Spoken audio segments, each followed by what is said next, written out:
All right, we're back, better than ever. Continuing on with this Charlie Kirk stream. Had to restart my stream, so I messed up on the audio earlier. But we're back on Corellia. Just a little bit of Star Wars trivia knowledge here. Corellia, it's in the name. Corellia. Same thing with Coruscant. Both of them are in like the core, the center of the galaxy. And these were some of the first areas to develop like hyperspace travel and develop trade routes with the outlying system, so they developed quickly. Corellia specifically is known as like a big spaceship travel manufacturer. I think Corellia specifically is where they discovered hyperspace travel. So a lot of the big spaceship manufacturers are on Corellia. Allows you to marry a child. So Oh yeah. Can you name the verse? we went well, I straight can't from name the verse, that but the particular conditions that are to listed in the marrying Bible. children. Okay, awesome. We're off to a good start here. Are that you have to be physical maturity and emotional maturity, which is extremely vague and throughout society has been seen to be met at puberty. There is not a verse, but let's kind of go Okay, back. so when is the age of consent abortion. under your view? Let's go back to, well, generally agreed upon it's 18 years old. But let me ask you because you don't go based on what's generally agreed, you go based on the Bible. I say 18 years old, but let me ask you a question. Where's that in the Bible? When does life begin? Conception. The conception, No, right? So no, should we no, protect no. all? It does not begin at conception. Life began, what is it, 13 billion years ago? When did life begin or first appear on Earth? Yeah. 3.5 billion years ago, okay. How old is Earth? I think it's 6 billion? Earth age. Oh, I'm way off, 4.5 billion. And you might think that I'm being pedantic when I say this, but I'm not, because when you say life began, you have to understand every single thing along the process is alive. Your parents have to be alive, okay, in order to conceive you. The sperm and the egg cells are alive when they form and they create a zygote. That's alive. Every single part of the process is alive. There's no point along that process where life begins, okay? And people repeat this. They'll repeat it all the time, unthinkingly. They're not really thinking about what they're saying. I mean this, and I cannot stress this enough. Life does not begin at conception. It just transforms. It transforms from one form into another. Let me just make sure, because are egg cells alive? Oh, I'm pretty sure they're alive. Yeah, egg cells are alive. Sperm cells alive. Yeah, they're alive, right? Every single part of the process is alive. Okay, if any part in that process, any point in that process is dead, the life will not carry on, right? That's why, by the way, that's why it's not pedantic when I say that life began 3.5 billion years ago. Because, actually, this is what I really want to look at. Chain of life on Earth. Because, and this is like an important thing to consider, I guess, or appreciate about evolution, about life on Earth, is that in order for us to be here today, I don't know if you guys are able to see this in the stream. Let me pull this up. In order for us to be here, right? Let me go back here actually. Be here today, where we're at, all of this life that predated us, all of it, okay? Sure, creatures lived and they died, right? But there was a chain of life procreating, right? Isn't that amazing? For 3.5 billion years, life had to, in one form or the other, at the very least, be alive while it had offspring. Then those offspring were able to continue on. This could die off now, right? Then the offspring has to be alive. They grow up, they have children. They have to be alive when they have another offspring, right? For 3.5 billion fucking years, that chain has to be unbroken in order for it to lead to us today, where you're sitting right now watching this. 3.5 billion years. Just imagine how amazing, how insane that is, right?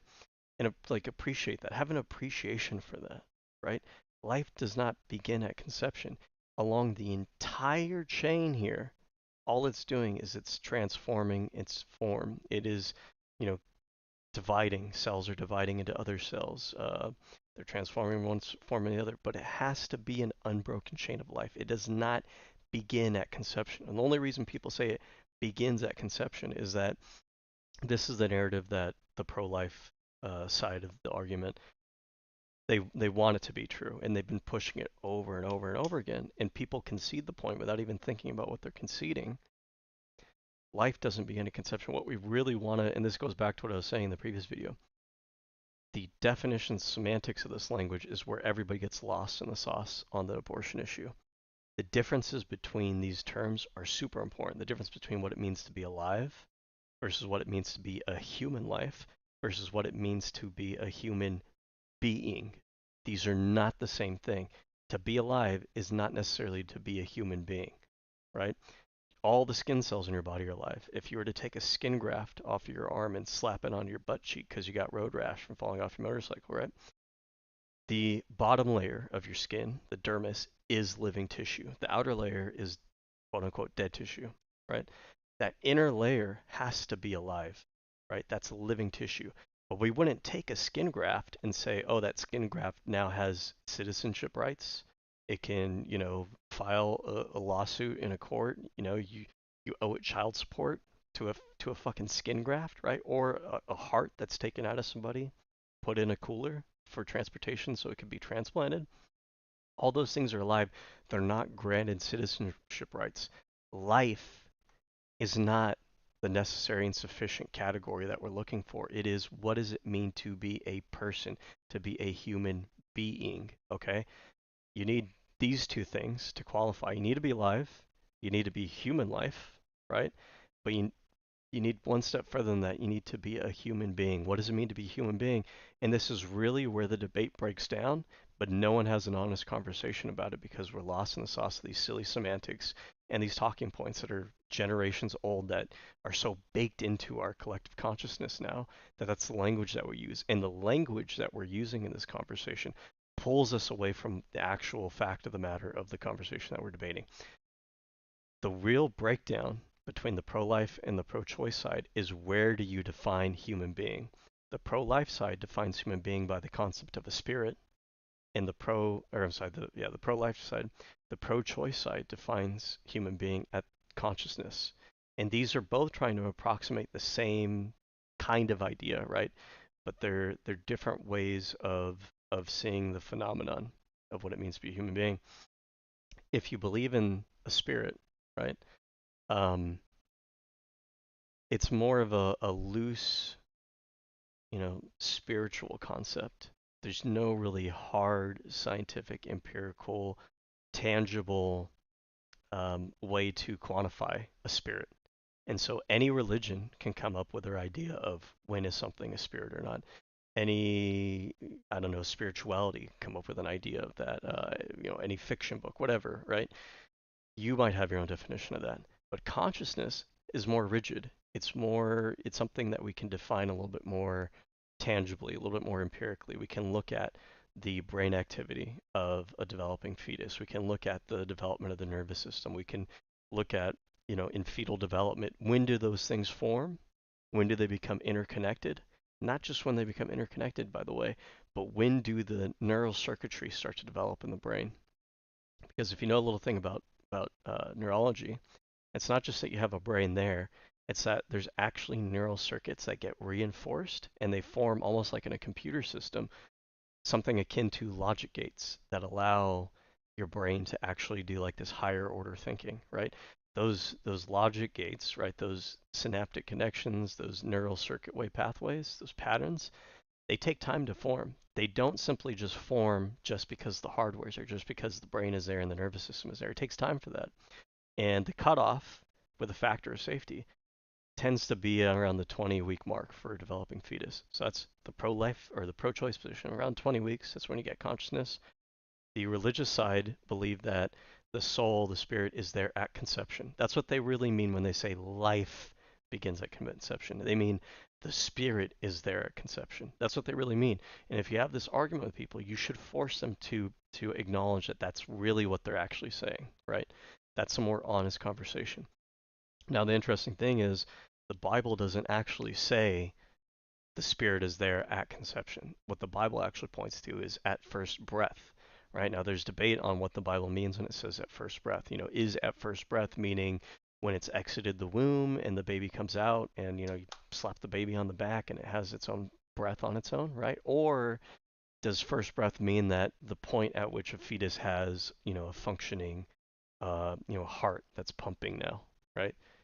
But the point is that the Bible actually doesn't really say at conception. At conception is kind of, I don't know how to put this, like a head canon that a lot of religious people kind of made up, right? And it's, to be honest with you, it's kind of filling space. If you're going off of your book, then go off the book. If you want to go off something more like scientific and empirical, then I don't know, look at consciousness or something. But this beginning at conception thing it's like a platitude that people just don't challenge, and they don't have the knowledge to challenge it. We don't have the language to challenge it, and it's just been perpetuated over time. It doesn't really make sense. Anyways, long diatribe. Let's get back into this. Life at conception. I care about sentient life, not sentient. Cellular So life. when do brainwaves start? Do you think brain dead people should Guys be are able to welcome pull the for plug that, on, by like the way. family should be able to pull the plug on an individual Hold on, in the family you that's brain gotta dead? That concept of sentient life. When do brainwaves start? You can see brainwaves around 6 to 8 weeks, which in I brain dead agree, individual there are brainwaves as well. So the brainwaves necessary to produce a What- subjective experience so are don't- met until around Can you see 18 it through from 26 my weeks in the Can you womb. see it from my perspective that at 6 to 8 weeks those brainwaves will actually increase, not decrease, if allowed the process of development to continue? Did you know those same EEG scans exist in brain dead people that you don't think are no, sentient? but Yeah, the good difference point. with the brain Very dead good people point. is that the likelihood of those brainwaves actually increasing is very low at 6 to 8 weeks, when by 15 weeks they can hear the It's mom's impossible. voice.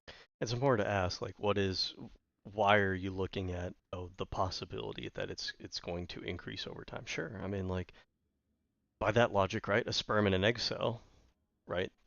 Sperm and an egg cell have potential to become, a new individual with conscious experience, but we don't give, human being citizenship right status to sperm and egg just because they have the potential to get there, right? What we should be looking at is, when does it actually have that, right? Irreversible sensation. That's what brain death is. Hold on, didn't know that. but no, it's not coma. But you're doing a red herring. Go back No, to it's 6. not. What What's is a red this? herring? A krayt dragon? A red herring is where you avoid the topic and you say something that is adjacent. Not necessarily adjacent, but it's a distraction Save the people of Corellia. from the topic. Period. We're here to win a war, Senator. What good is saving lives if we lose the blasted planet? What's going on here? Who are you people? Topipuna puna, Manchika puknoni slemo.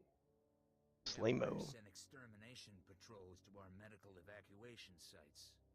Those murdering scum slaughtered our wounded.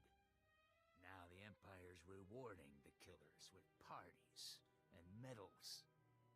They're celebrating in plain sight, taunting us before they're shipped back home. We need to strike back before that filth leaves Corellia. Put some fear in the Empire. I mean, I actually kind of agree. I'm not of the, how do I put this? Like, I'm actually kind of curious. Pacifism, because I might actually be a pacifist, but it just depends on what people mean when they say it. That any violence, including wars, under any. No, I'm not a pacifist then. I thought, is pacifism? I thought pacifism was just trying to avoid it as much as possible. Is pacifism absolute? So no, pacifism is not always absolute. Well, an absolute pacifist holds that violence is never justified or other forms of pacifism, like conditional. I would be like a conditional pacifist, which I think tends to be, from what I've heard from other people, I think tends to be their position, and it seems like that's a very popular position these days. I, if anything, am less of a conditional pacifist than a lot of people these days, because I think in the United States especially, we have such a revulsion to the war in Iraq and Afghanistan that a lot of people have swung in like the opposite extreme of not ever wanting to get involved in any kind of armed conflict. I don't have that opinion. I believe that, unfortunately, the world that we live in is a world where you do have like dictators and despots and warmongers, and I think that it is good, and that you should, and that it's good, like, game theory to mount a strong defense against those people, to not, like, a lot of those people, sometimes the only thing they do understand and respect is force. And I think that it's justified in those situations to, do what you got to do, pretty much. But, unlike a lot of other liberals, I am not of the persuasion of like, oh, just like bend over backwards and oh, we can't do anything and blah, blah, no. No, if motherfuckers are acting up, take care of business. And make sure that they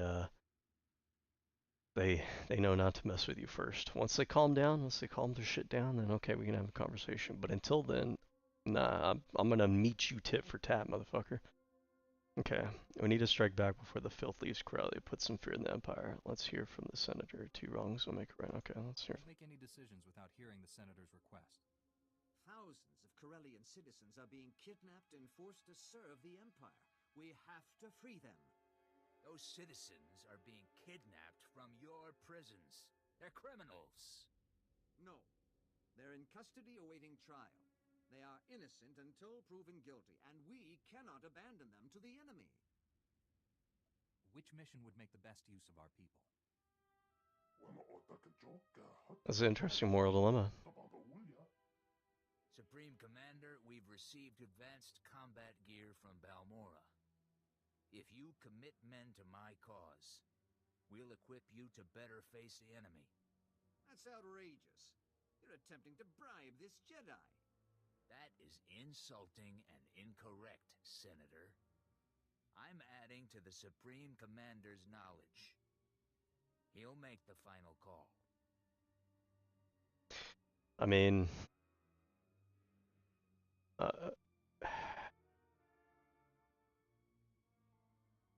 I mean, I'm sympathetic to both ends of this. I mean, you don't want to sacrifice really key strategic, like there's always going to be a certain degree of civilian casualty in war.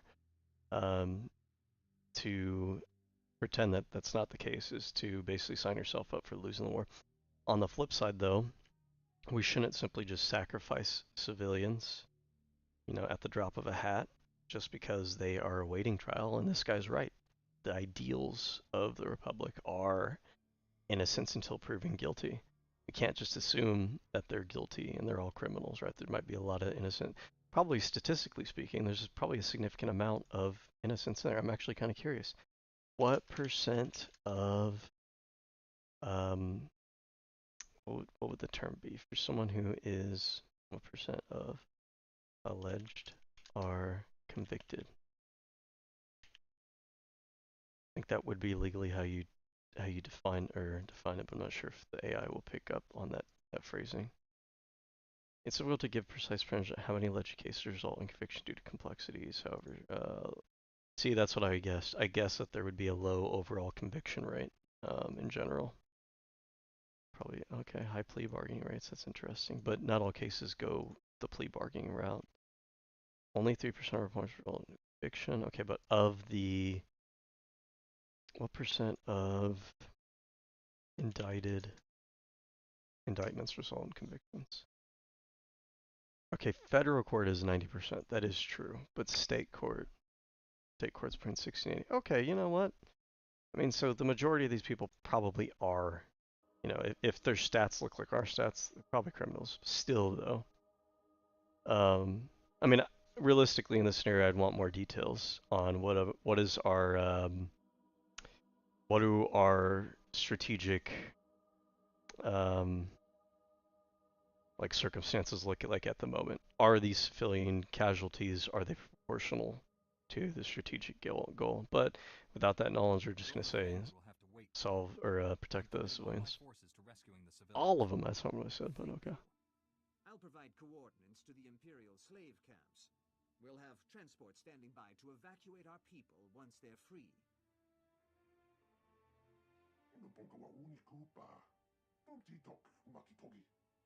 The General said you were here to help us. I was misinformed. Alright, don't be a baby. Our science advisor is waiting for you. He has information on that rogue Jedi you're after.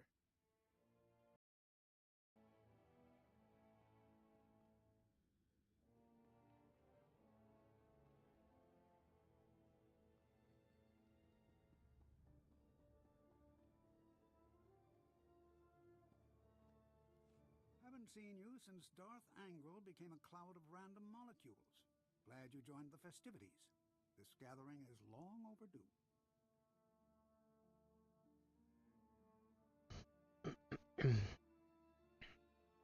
Am I supposed to recognize this guy?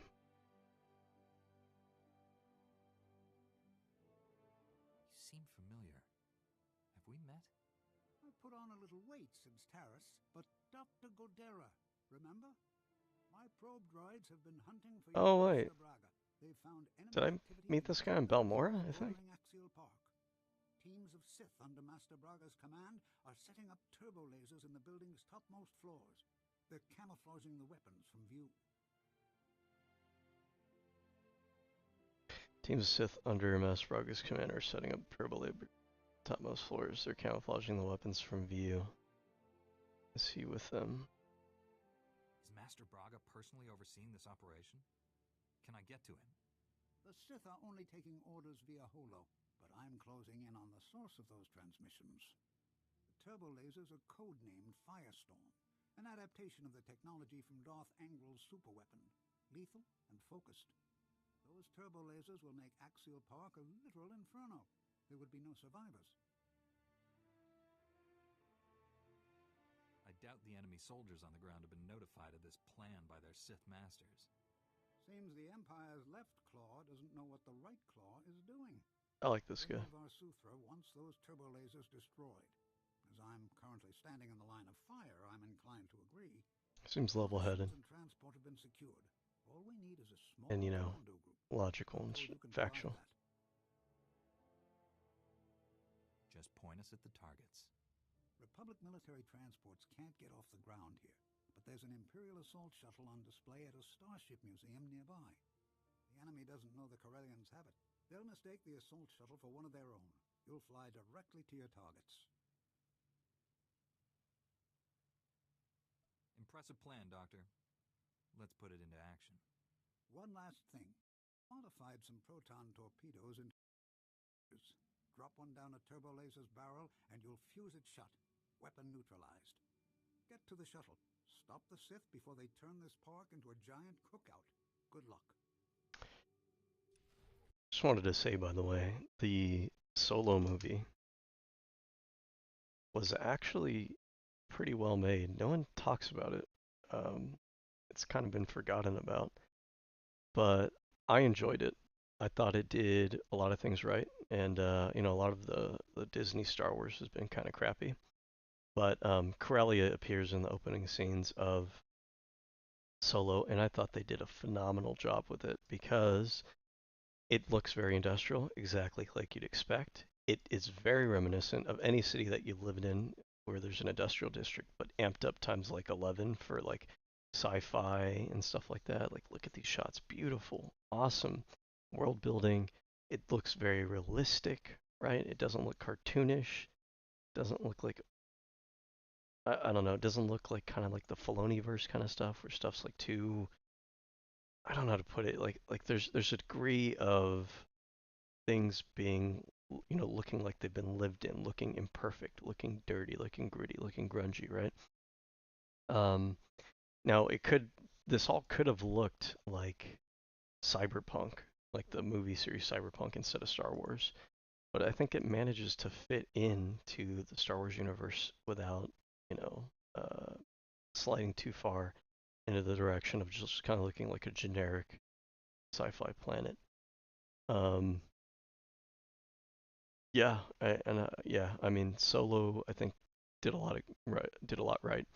I think Solo and or Rogue One, and I think The Acolyte too. I know it's an unpopular opinion, but a lot of people hate the show and they've never seen it. I think all three of those,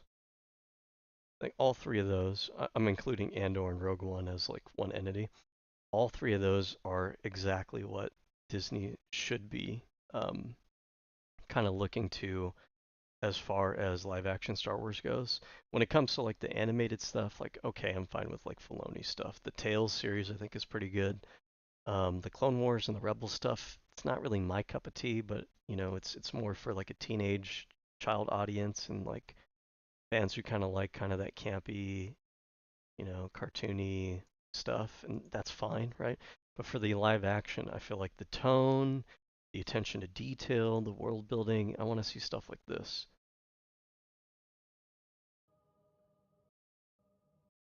Or symmetrical to what I'm saying, but not actually I'm saying. You mean a reductio ad absurdum? That's not a red herring. A 6 to 8 week baby, if they're allowed to continue to develop, what ends up happening? At a certain point, it will become a sentient being in the Also, this point, if they're allowed to continue to develop, that is I've heard this argument before, that's a misrepresentation of what's actually happening. They're not being allowed to develop, right? Because a fetus on its own will not develop into anything. A fetus outside of a womb, right? It'll just die. That's the entire reason we're having this argument, is because it's not on its own. It's requiring the intervention of the mother. It requires the womb of the mother. It requires the mother to feed it, right? It requires the resources, the labor, the body of another individual, right? If it was able to just do all this crap on its own, cool, go for it, develop into a fully functioning human being. But it's because you're implicating the bodily autonomy of someone else, because you're implicating their time, their labor, their health, all those things, right? That it's a more complicated conversation. If I keep engaging in sex with my girlfriend, there'll be a baby in the future. Yet I don't care about the sperm. Unless you're infertile, which we don't know. But Oh, so no. let's see the process of development, right? Why do you want to answer my question yet? Why do you have the ability or the right? Should those child P3os go to prison? The process of should the pedophiles go to prison? From 1904. How many pedophiles are alive from 1904? They're not alive, right? That's not the question. Go back in the past, hypothetically speaking. That's a red herring. Put them in prison. Would you put them in prison? I would have killed them myself if I was alive. Okay, also red herring. Not answering the question. You don't apply it based upon what people are deceived to believe. You apply it based upon what you consider to be moral. So the women who had abortions, you think they should go to prison. So why should women who get abortions go to prison, but someone like my mom who told me that Santa Claus exists shouldn't go to prison because they're both sent? This is not going to be a constructive debate if you keep on talking. It's not going to be constructive based because Charlie's not actually willing to engage on it in a substantive way. Do you think it would be a good thing if we had less abortions in America? It depends on the context. Like, are the abortions prior to sentience? Yes. Because I think all abortions. No, it would not be necessarily better unless it is the case that the people didn't want the abortions and it would be negatively impactful to their health, medically speaking. Are you against late-term abortion? After sentience, yes. Okay, so you believe in an 8-week abortion ban? Yeah. No, I don't. Sorry, I believe in an abortion ban after 18 through 26 weeks. Okay, that's a more reasonable position. I have to give you credit for that. It's similar to Trump's. This is a lie that conservatives like to spread, that all these majority of Democrats, majority of liberals all want, late-term abortions. This is not true. The overall popular position for liberals, even most progressives, right? There are people online who hold, more radical positions, but most progressives, most liberals I talk to, I run in these circles. Even if you look at like the legislation and everything, what is their standard? What's their gold standard? Is Roe v. Wade. Roe v. Wade was viability. Viability is very close to that consciousness mark, around like 20 or so weeks, right? That has been the major position. So when he's trying to be, oh, congratulations, that's a more moderate position than I'm used to. No, it's a more moderate position than the caricature that you've made of the other side. 18 weeks? Yeah, so why do you think that most people don't share your view on that? Most people do. Well, people just don't really know what sentience is. There's not a lot of conversation about abortion, and these conversations are very difficult. Like, they're conceptually hard to go through, and I understand why a lot of people don't not. It's just most people just don't. Every time we have this conversation, it's pulled into these like purposefully misleading you're looking for a set of custom representations of the Maybe argument you have a by great idea for a design, people but who aren't have sure how political to get interest in doing so. The good news is, I don't think these concepts are making hard. any It's type just of no one ever custom talks lapel about them. pin is quick and easy. Like, the whole consciousness part of the debate. I learned that in college, okay? And it really changed my understanding, my framing of the conversation. But that was an argument that's been around for a long fucking time, way before I learned about it in college. Then, after I learned about it, it probably took another decade before I started to actually see it become a major point of conversation in the abortion debate among the general population. Why? Where's the media? Where's the mainstream media on that? They should know, right? It's their job to understand these topics, but they never talked about it. All these pundits, these Charlie Kirks and all these other assholes, they never talked about it. And to be frank, a lot of the liberal and progressive commentators also didn't really know how to talk about it either. It's not hard to understand. It's just no one had talked about it. This girl kind of reminds me of Lana Del Rey. Nice to see you. Certified cutie, by the way. There's, like, in any case, you don't think there's any case where abortion should be legal? There's a very, very rare couple cases. Okay, so you do think that a couple cases it is legal? If cesarean section is not going to save the mother's life, and the mother's life is actually at risk, which is debated amongst growing numbers of OBGYNs. Okay. That is What's the only debatable? case where abortion should be Do you allowed. think there But people say it is a growing consensus in the pro-life world that abortion is never medically necessary. Okay. Never. So if you had a daughter and she was 10 and she got raped, and she was gonna give birth and she would and she was gonna give birth and she was gonna live, would you want her to go through that and carry her baby? That's awfully graphic. But it's a real life scenario that happens to many people. The answer is yes, the baby would be delivered. Oh, okay, great. So that's insane. But let me tell you why. No, hold on. Let me ask you a question. There's 2 ultrasounds I have. One is a baby conceived in. One is a baby conceived by a loving couple. And they look the same. Your daughter was probably hopefully conceived by a somewhat loving couple. Conceived by rape? Tell me which one was conceived by rape. You don't know. Exactly, because it's all human rights and But it's all human beings. that doesn't matter. So it's about your daughter who has to give birth to it and is going to be tortured by that for the rest of her life. That's going to take away every freedom she's ever going to have. That's going to ruin her life. She's going to grow up and she's going to be attached to another thing. The point is how you were conceived is irrelevant. What human rights you get. But hold on one second. If a person conceived in walks down the side of the street, it's not like they don't get First Amendment rights or Second Amendment rights. It's or not Fourth about Amendment that rights. person. The worst thing to do to Charlie's correct here, but the problem is that we're already assuming that the fetus is a person, right? And that sounds wild to people and everything, but that is the entire crux of the debate: is when does living human tissue acquire personhood, right? That's what the whole consciousness debate is about. Consciousness is where you define that cutoff. Murder the being inside of you. They wouldn't even know. Listen. They wouldn't. And by the way, every time they have this conversation, you have to, every single time they make that conflation between human being, personhood, and life, nail them on it. Every single time, right? Over time, it's going to become increasingly clear to the general public that they are purposely weaponizing the language and conflating terms in order to misinform people, right? Or, alternatively, they just can't engage with the conversation. But in order to point that out to the general public, you have to ding them on it every single time. You can't just let them, let them just steamroll that conflation into the public consciousness. You can't concede that point. All right. Is there an order to, I guess it's just one at a time, doesn't really matter. Listen. But wouldn't it be a better story to say something evil happened and we do something good in the face of evil instead of saying we're going to do evil and then murder the being because we're going to pander to the evil being? He knows this. He's doing it on purpose. When he's choosing to say that term specifically, he's baking in that we've already decided in the conversation that it's a human being.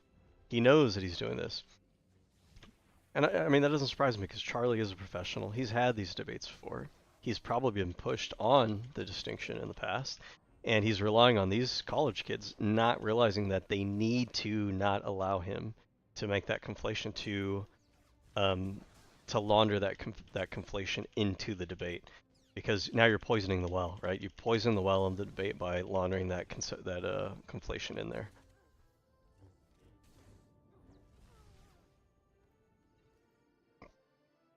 West great is that we do good after evil, not evil after evil.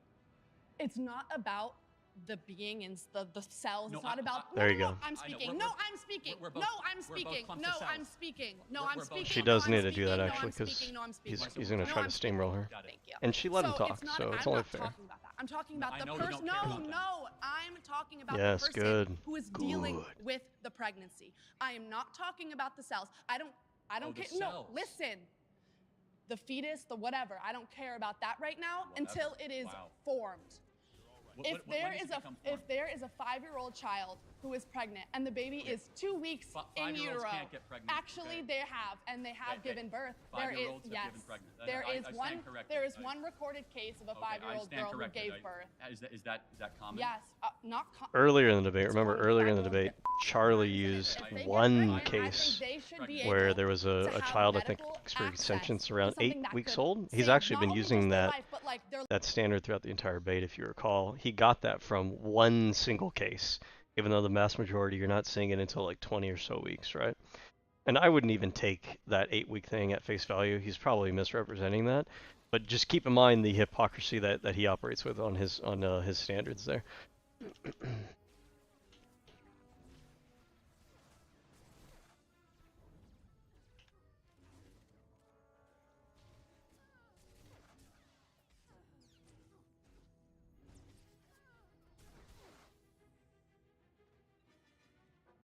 livelihood. How many, I'm curious. I hope your daughter lives a very happy life and gets away from you. Okay, so that is really nasty. And so her belief system, just so we're clear, is that... Yeah, no, I got it. It's fine. I mean, it's insanely nasty, and we'll talk again. My next claim is that college is a scam.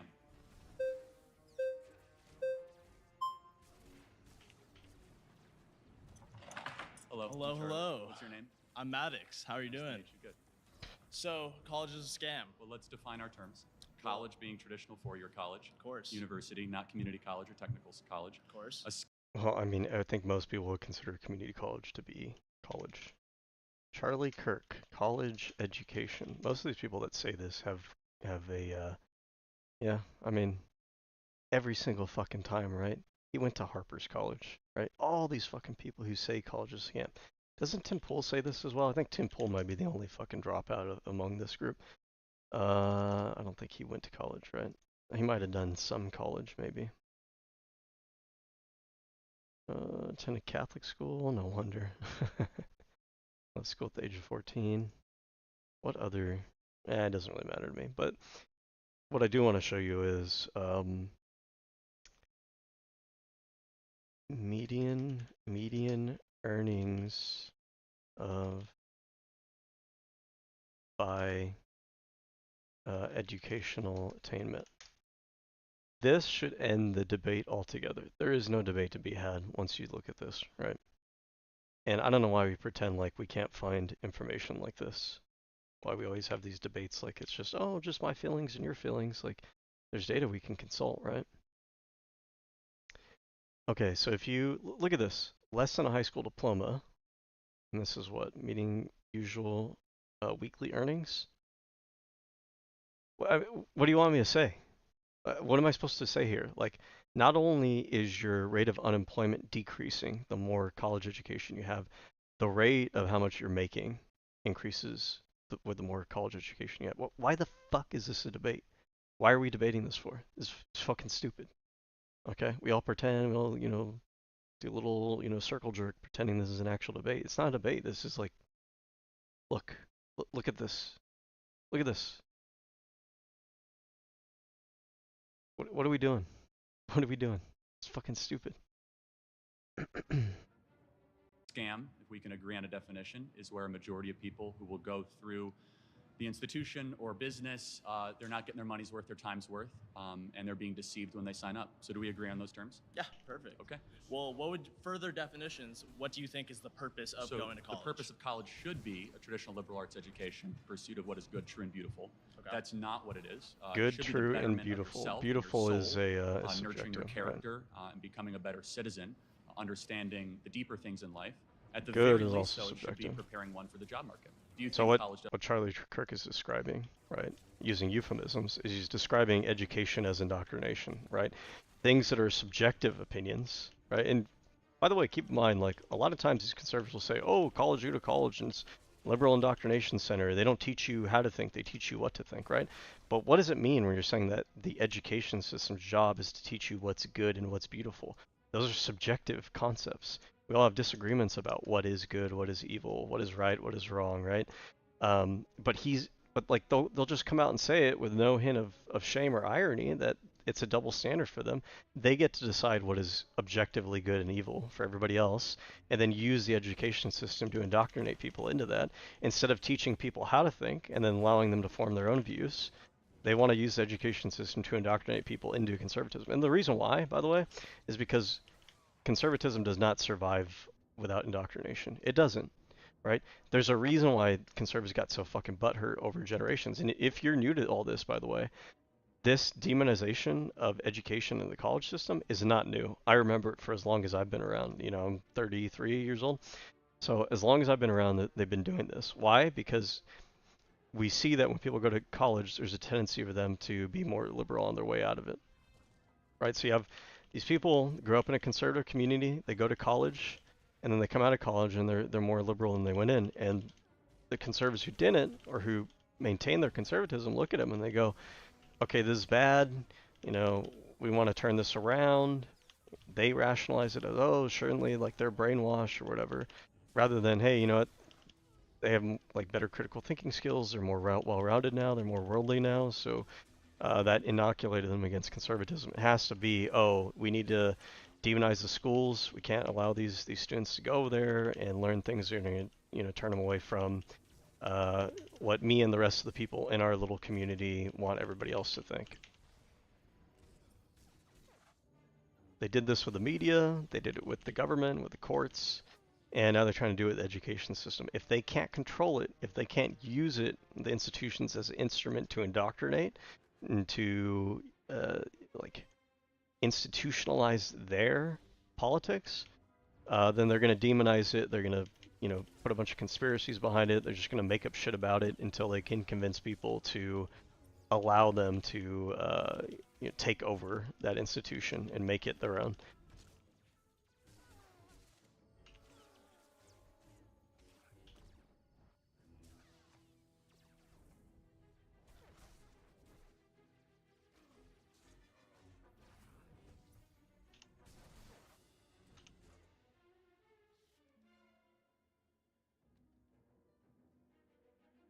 Killed that guy so bad that he couldn't even have time to fall down and die. Does those things?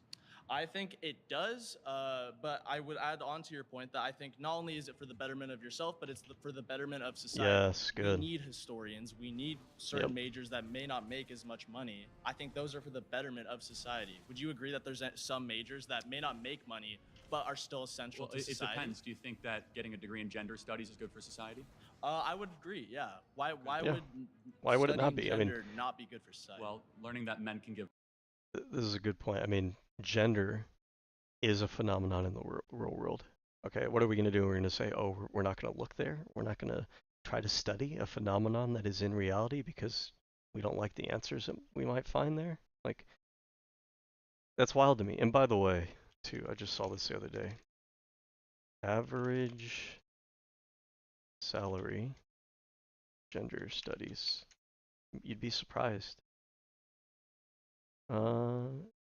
The annual gender studies can generally range between 51 and 58,000, which is respectable, right? It's not you're not making amazing money, but in most parts of the country, you're making enough to afford a decent living. And then I mean you can get all the way up to like 87,000, which is not bad. I mean 87,000, those are for top earners, of course. This is like the starting salary for like an engineer in like a major city, right? So it's not bad. Early careers may start at 29,000. So I mean that would be the shitty thing though, is you're probably gonna start off pretty low. But like the other person said, I mean there's a need for that in society, right? Gentle, get out of here. And then I'm also curious about this too, because they push this, like everybody goes to school and they're all taking underwater basket weaving. What percent of college degrees are gender studies? 0.4 fucking percent. Wait, like why are we talking about this? It's so fucking stupid. Why are we talking about this? And by the way, the ability to hear claims like this and to think to yourself, hey, you know what? These are the kind of stats that I should look up to contextualize things, to understand what we're talking about, is probably due in part because I went to college and it did shape my mind to think in terms of like stats and numbers and critical thinking and, you know, what is behind the question, things of that nature. Birth is not exactly a good use of time, is it? Is that what they're teaching in college right now? A lot of colleges, yeah. According to the Center for Disease Control, they no longer say women can give birth, they say birthing persons. Okay. Do you think men can give birth? Do I think men can give birth? I think that... yes or no question? I think that a person who is assigned male at birth, I don't think they can give birth. Assigned male at birth? So people are not male at birth? I think that a person... See, your evidence that college is a scam, my friend. College is a scam? You're lacking in a lot of wisdom. Well, here, we can continue right now. So, gender studies, do you think that studying gender is not essential? Should we not deepen our understanding of gender? I don't think gender... We're going to get there later. I don't think gender exists. I think that there are two sexes, infinite personalities, and no genders. However, let's get back to the core contention. Well, here, can I ask my question again real quick? Well, I'm going to get back to my core contention. A scam. So the majority of kids that go to college, if they end up getting a job at all, they end up getting a job that does not require a college degree. Do you think that certain jobs that may not associate with a direct major can incorporate skills that you learn from a major. I think I'm an econ major, and depending on what job I do in the future, I can still use the skills earned from that. So tell me about Milton Friedman. Tell me about Milton Friedman. He is an economist from... How about Thomas Sowell? Thomas Sowell. Ludwig.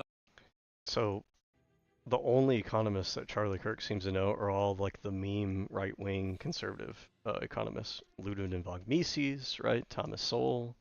What was the other one he said? I forgot already. But like, it's funny because obviously Charlie Kirk didn't go to school for economics. I am curious. I bet you anything he went to school for a soft science degree, like some kind of social science. Charlie Kirk degree. Attorney holds a honorary doctorate humanities. Like, what the fuck, right? What the fuck? This dude doesn't even have any kind of hard science degree. This motherfucker probably doesn't understand stats for this fucking reason, right? But like, important economists in economics, I guess. Hume, Adam Smith, John Mill, Karl Marx, believe it or not, right? Because whether you agree with his theories or not, there are a lot of concepts that he birthed into economics, and he has theories in economics. Like, these are important economists. What other ones, right? Adam Smith, Ricardo. I've never even fucking heard of this guy, probably because he's not a pop culture right-wing meme. Marshall, Alfred Marshall, John Maynard Keynes. He might have mentioned Keynes. Milton Friedman. Oh, he mentioned Milton Friedman, I think. Right. What about Keynes? Oh, yeah, of course Keynes. Keynes is, I'm not sure if I'm saying his name right, but Keynesian economics is like the standard model of economics today. Duflo, Banerjee, right? Rubini, right? De Soto, right? I don't know if Yellen's kind of calling the jury too early on that one. But like, there's more economists out there. There's more economics out there than just the right-wing meme ones, right? Not that the right-wing ones are necessarily bad. I think von Mises is interesting too. Had some interesting ideas. I think Friedrich Hayek is also interesting. Like sure, but like, that's not all there is to economics, right? But of course, Charlie Kirk, if he was in charge of writing the college curriculum, you would only learn right-wing economics. You wouldn't learn about the other economic theories. You wouldn't learn about the other economists in economics who had like some influence, who like pushed ideas forward. Say what you want about Karl Marx, by the way. If you don't like his economics, and I'm right there with you, by the way, I'm pretty sure he coined the fucking term capitalism. Right? Am I wrong about this? Coined capitalism. Let's see.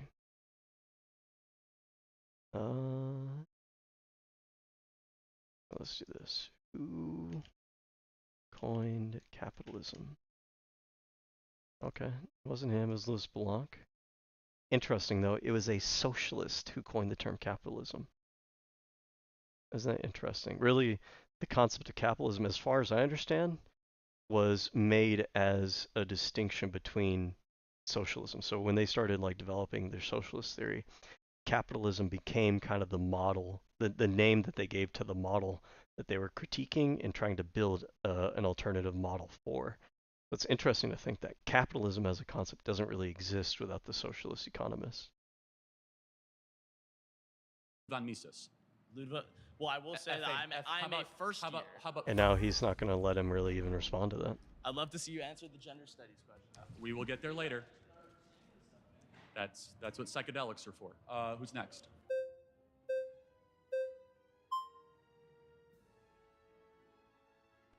Well, I think it's difficult to think about just one major, thinking about just gender studies. Like, sure, like not everyone should be a gender studies major. We need doctors, we need lawyers, we need everything. of the degree holders are why does it matter if 10 people want to be a gender studies major and it matters to them? Like, not everyone can be a lawyer, not everyone can be a doctor. There needs to be some people, and you know what? Yeah, it sucks that some people do go to college and get a degree and then they end up not in a workforce for that. But I don't think that has to do with like college was a scam. It's more like maybe that just wasn't the path for them, or that life choice was just too hard to get for them. But some people are able to go to college and get a degree and use it, and that is super important, because imagine if no doctors went to college, they're just like, I think I can do it. Well, of course, doctors and lawyers need credentialing, right? But college. Well, less than 5% of all people that go to college end up studying medicine or in legal. The vast majority go into soft social sciences, communications, or the humanities. Look at this. I'm glad I looked up that term, because now he's willing out, less than 5% go into school to become doctors. Bro, you brought up gender studies, and you're using that to characterize the college experience when 0.5% of college degree holders go into gender studies. That's 10 times less than what you're citing for doctors. Humanities. So you're in college, or have been? He went to school for humanities. His fucking degree. Let's look it up again. Kirk Charlie. We're doing it the Japanese way. Degree. What is his degree? He's a doctor of humanities. Like, what in the fuck does that even mean, by the way? Like, when I think about humanities, like, what humanities? Like, are you talking about sociology? Are you talking about economics? Like, humanities is a whole fucking field. You know what that tells me? Is that he didn't really specialize in anything when he went to college. He got such a general, broad degree. It's like getting a liberal arts degree. Not that there's anything wrong with that, but for him to bitch and complain, right? What is contained in humanity? What is contained in humanities? There's a lot of shit in there. There's history, there's philosophy, there's literature, there's language. He didn't even fucking specialize in anything. Law, right? Linguistics. Like, he doesn't have a degree in history. He doesn't have a degree in philosophy or literature or anthropology or linguistics or art, by the way. He has a degree in humanities. He basically has a liberal arts degree without any of the fucking math and science shit thrown in there. And he's over here talking about how it's a fucking scam. You know what? Maybe it is a scam, because this motherfucker right here, he's case zero. He's the prototypical case for it. He's the case study. Yeah. Are you forced to take classes that you think are a waste of time? Yeah, I'm okay. You know what? Hold on. So they're taking your money. Hot take. None of the classes that I took in college were a waste of time. I studied mechanical engineering. I also minored in philosophy. But I also took an art class. Okay. I enjoy art. I still do art. I didn't see that as a waste of time for me. Now, granted, it was an elective. I could have chose a different elective for that other people might have considered to be more useful. But I chose to do art. Okay. I took zoology. Opened my eyes up to, evolution, opened my eyes up to taxonomy, to a variety of different species of animals I didn't even know existed, right? I took, what other kind of like elective or general ed classes I took? I took persuasion, which I don't know if I was persuasive before, but I'm sure as heck, I feel like I'm a pretty persuasive guy when I need to be now as a result of that.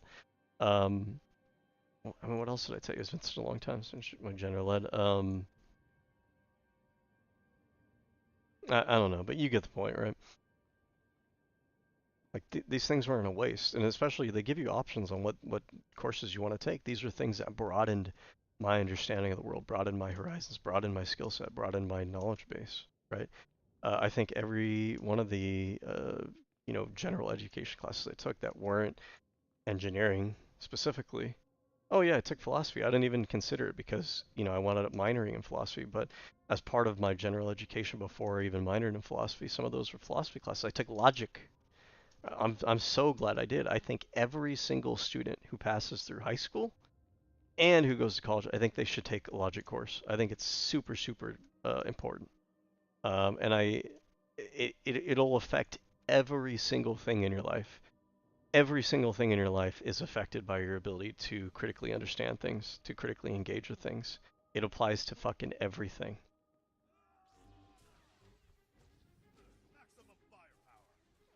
I use it every day. Oh yeah, I took economics. Economics was part of that. Right, macroeconomics is what I took.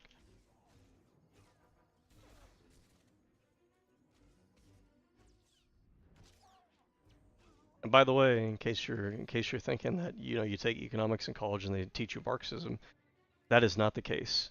That is like a niche course in economics, but I don't think that's part of like your general education economics course that they want you to take to satisfy one of your core general ed courses or whatever. You're usually going to take like macroecon or microecon, and these are contemporary like mainstream economics, right? They're not socialism, they're not, modern monetary theory or anything like that.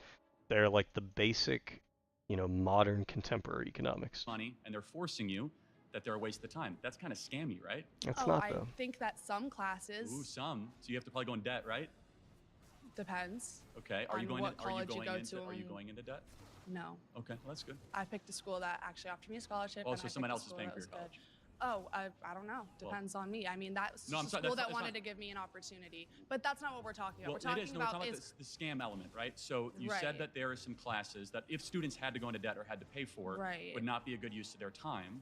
So it's not representing students well. Well, do you think like high school is a scam then? Because I had to pay for high school, but I didn't. Charlie I'm not probably gonna thinks use public AP education US history in in my general is bad. psychology degree ever. I just want to indoctrinate kids. But by the way, like, what is the median college debt? Median college debt is around 10,000. Honestly, that's fucking nothing, right? Like a lot of people have car loans that are worth more than that. Like this is actually very manageable. Oh, but this is for a degree in communications. Well, what's the median in general? In communication, that's not what I'm asking. I'm asking in general. What is the median college debt? Median college, okay, between 20 and 24. That sounds more believable. Yeah, again, like this is like a small car. Okay, if we can expect most people to take out a loan in their life to buy a fucking car, like you could manage college debt. But also, if we want to call it a scam, what is the median earning potential lifetime earning potential of a degree holder? The median lifetime earnings for a bachelor degree holder estimated to be around 2.8. That translates to an average income approximately 70,000. Okay, and what is that versus someone who doesn't have a college degree? Men in bachelor's degree earn approximately, so almost 1 million more in their lifetimes. Okay, 1 million more dollars in your fucking lifetime for $25,000 of debt. How the fuck is that a scam? That's not a scam, okay? You're just bad at math because you got a master's degree in humanities. Whatever the fuck that means, right? You didn't do much math in your lifetime. By the way, if you had a degree in humanities, your master's in humanities was worth dog shit because I would expect a humanities major to understand sociology. And if I get something like the stats that he's given me, someone with a decent understanding of sociology should ask the questions that I asked right now. Okay? Those are the specific kind of questions that a sociology major should be asking. He probably knows this kind of stuff. He's probably smart enough to understand this, but his politics, his political agenda, his worldview do not allow him to be honest about these things.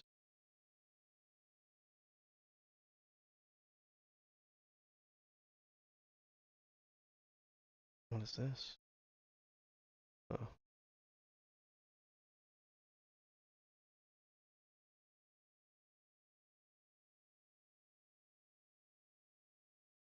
Just a minute, sorry.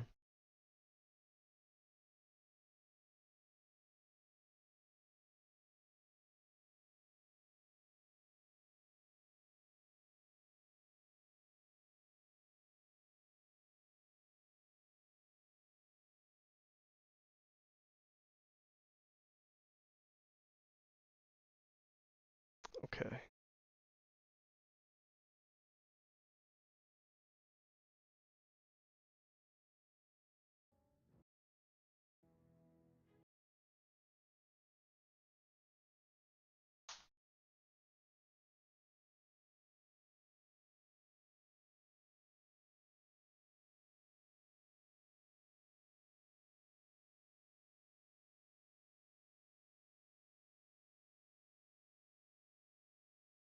All right, give me a quick minute. I need to Need to grab something real fast.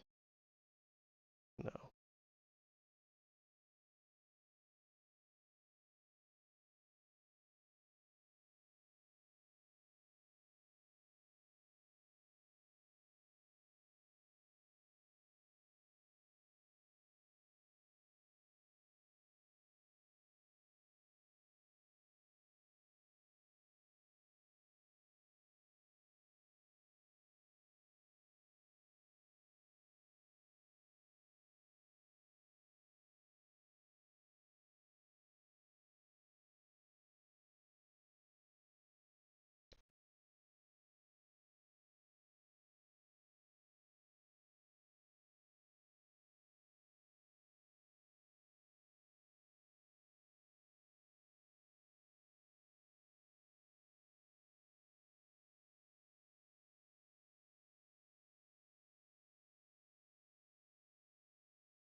All right. Back on track.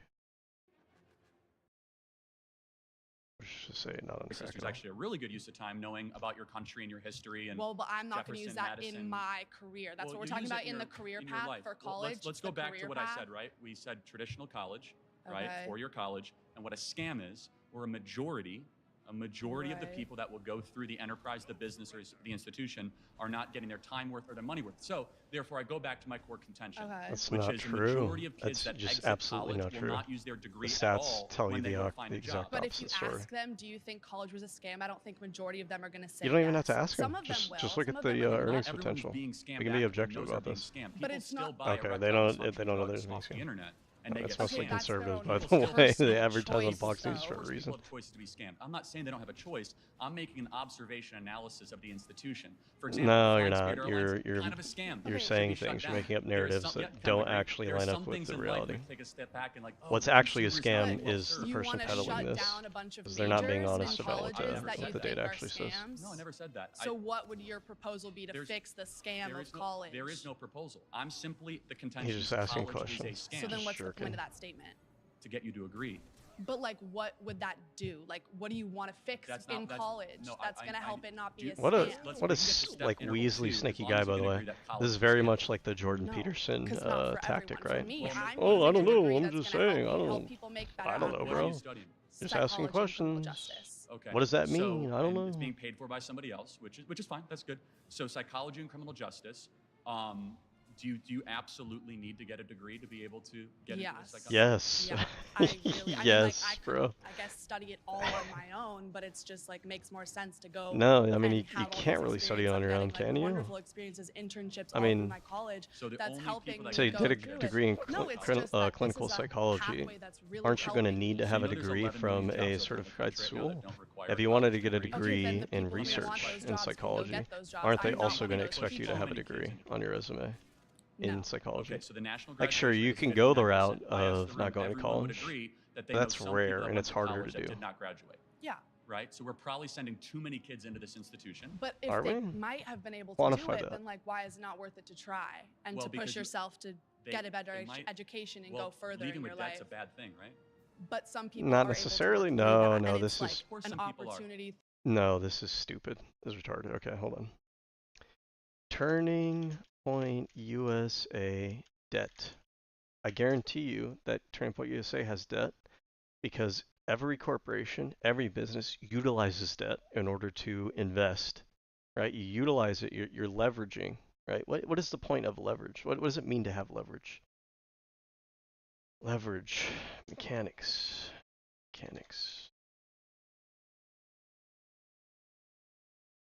Leverage, right?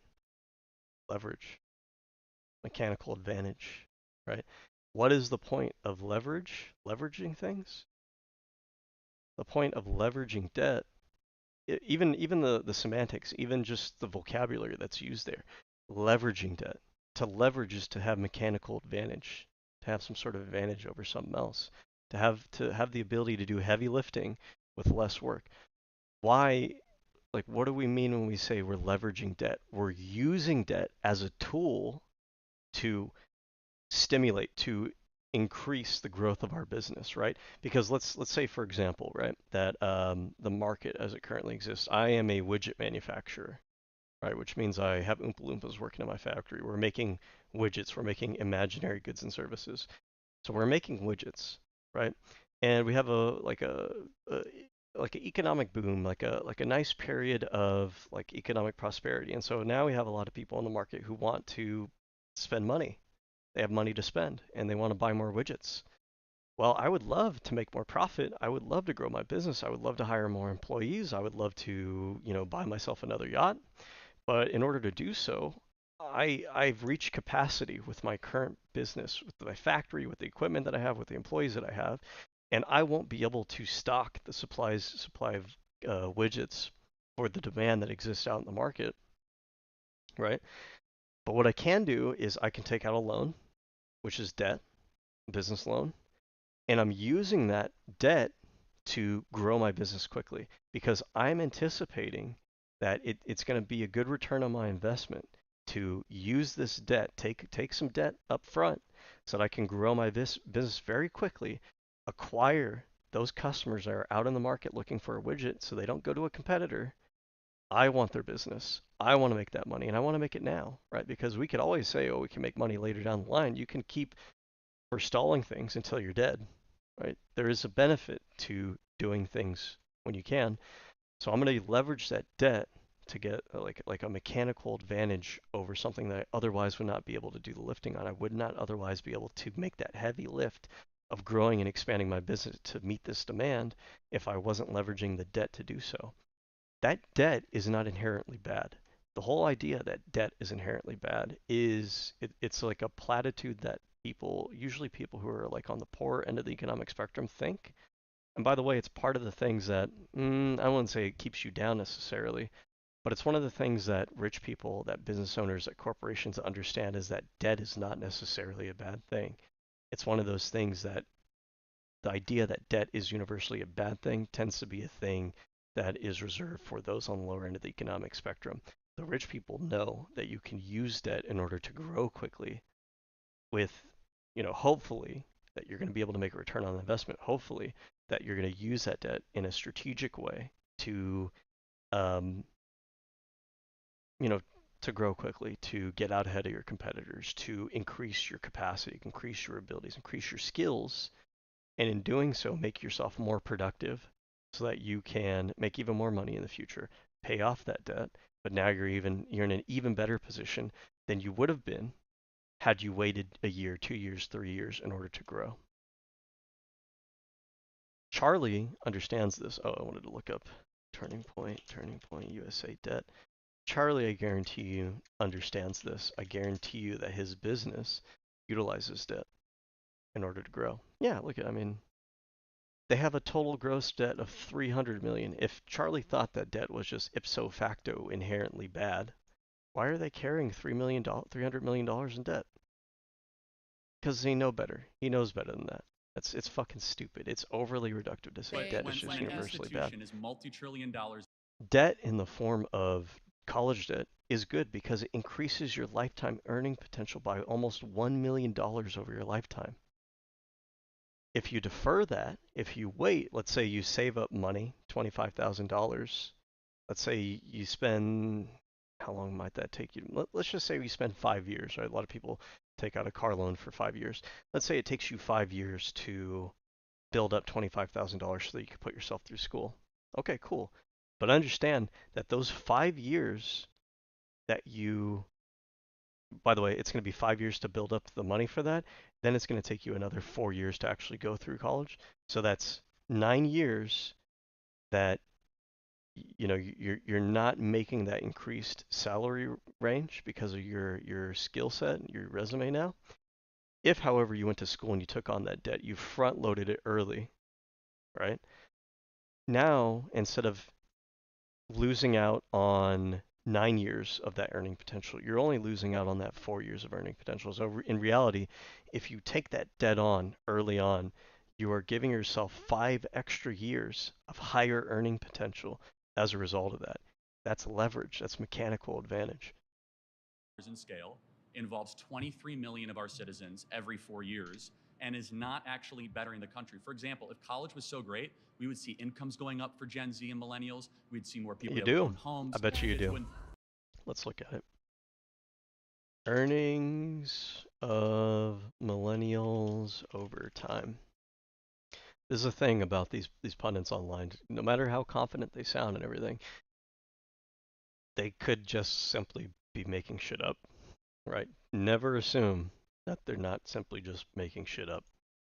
Okay, so look at lifetime, or not lifetime earning potential, but they're earning their income over time. Everybody's increasing. All generations are increasing, and actually, it's interesting to look at because this tells me that despite some of the other stats that we look at and everything, actually maybe it's this one that we want to look at. Why is the greatest generation? Oh, maybe we don't have data going back that far to see where that trend starts. After taxes and transfers in 2000, so this is inflation adjusted. But interesting, we see here that millennials are entering a market that is already higher earning or higher income. They're entering with higher income than the generation before them, and their income is increasing over time. So like, he's just making shit up. He's just saying things, right? Let's look at a multitude of different studies so that we're not cherry picking data here. Couple sharing unit, household sharing unit, median market income by age by sharing unit, couple versus household. Okay, but in both of these cases, we see earnings are increasing over time for every generation group. We see actually for Gen Z, this is very quick growth. It's actually outpacing the generations before them. It seems like everybody tends to kind of plateau, which is fine. And then even here, even on this graph, we're seeing Gen Z comes in at higher incomes. I'm assuming this is inflation adjusted. I mean, it has to be, otherwise these charts would be like way off from each other. But he's just saying things that are just not true. He's just making shit up.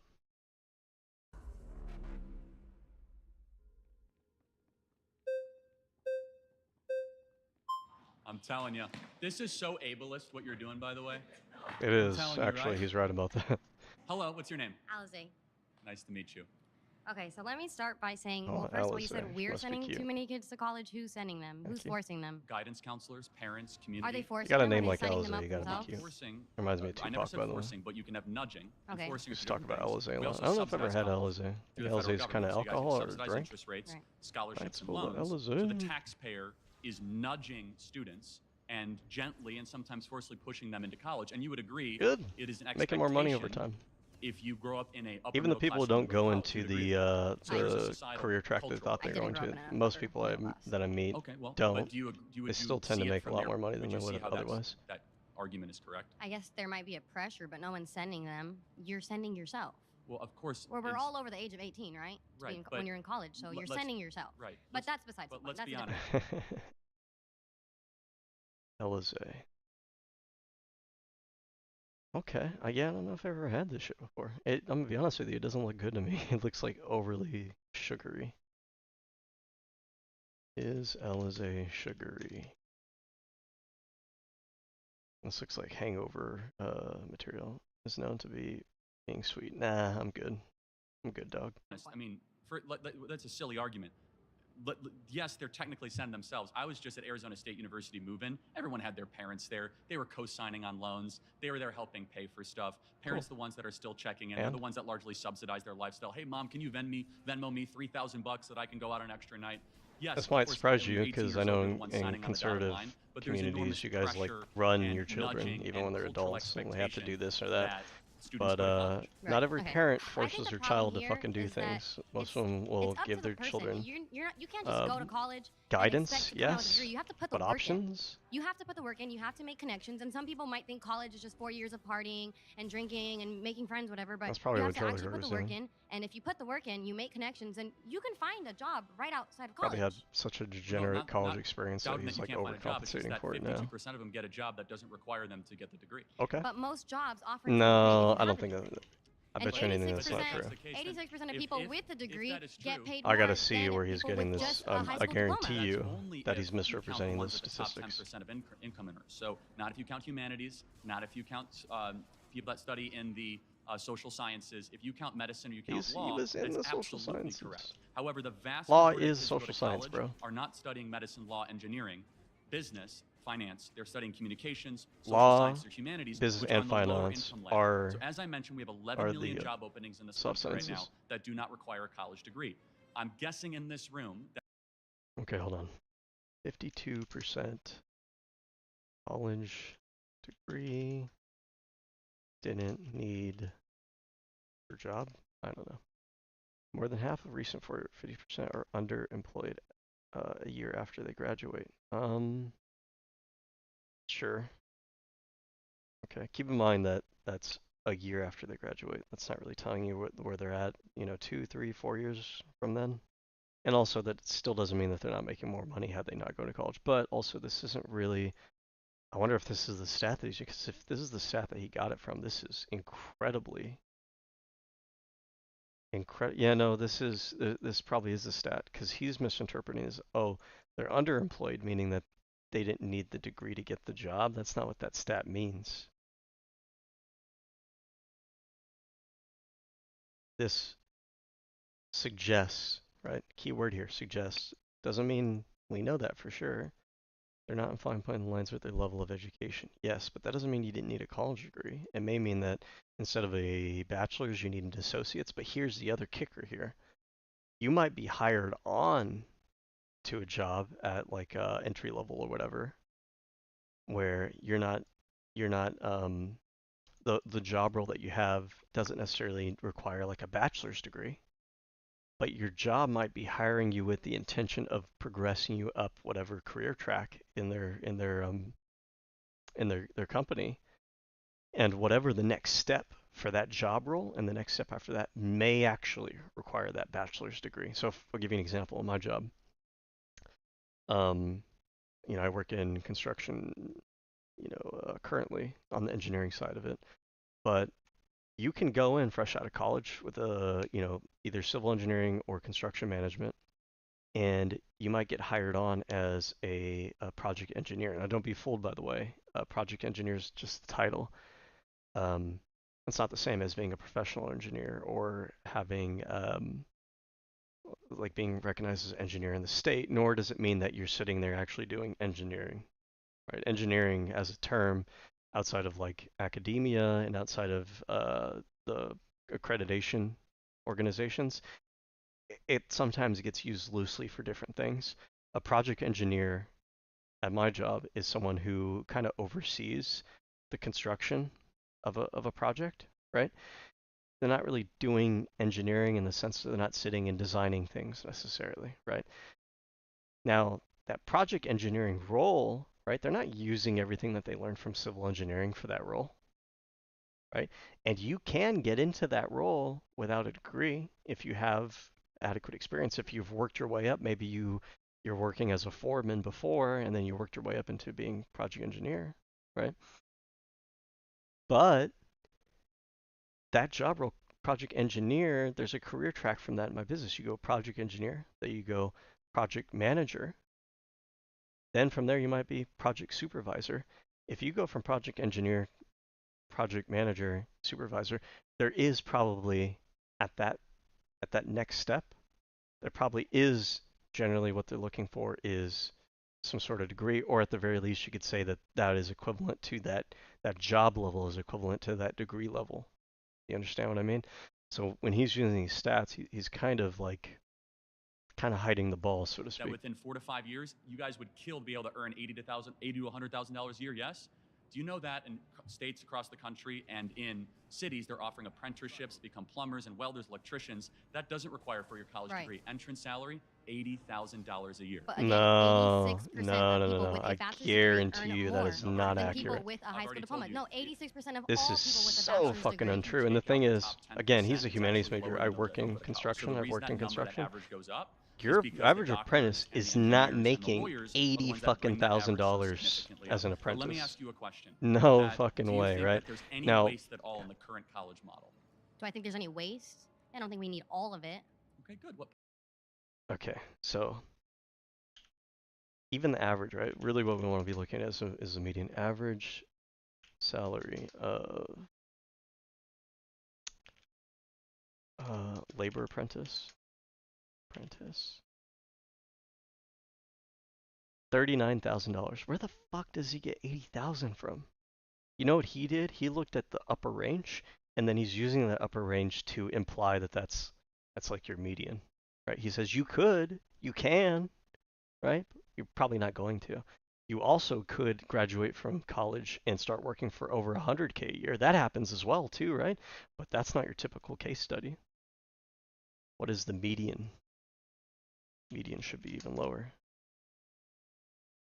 Okay, I mean, they're still saying about 30. There might be conflating median average here from however they're accounting for it, but, you know. And even in California, I mean, they're saying 18. That depends on the city that you're in, you know. A city like in the Bay Area, sure, maybe, right? A city in Bakersfield. Apprenticeship salary. I mean, it's not really so. The average, that's average. So we're saying between 17, but what I want to know is what is your median? So let's look here, apprentice or an electrician in Bakersfield. Oh, this is your average. Just keep in mind, your average is not your median. And what is the difference between average and median? Median is like what do most of the people in your data set, what are they earning, right? Versus what is, when you say average, you're factoring in people who could be extreme outliers that'll shift the average upward. Another thing too here is I think there's levels to apprenticeships, right? Electrician, apprenticeship levels. Jesus Christ, can't spell today. Apprenticeship, journeyman, and master. So I'm wondering, when they say average apprenticeship electrician here, are they including journeymen and masters in there? You know what I mean? So what I want to know actually is, I want to know what is your entry level, because that's really what he's talking about.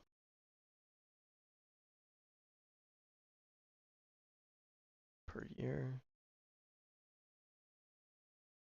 Is it in Bakersfield? Oh, it's in the United States as a whole.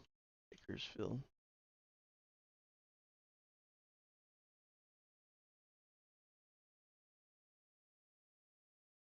Entry. Can I do entry?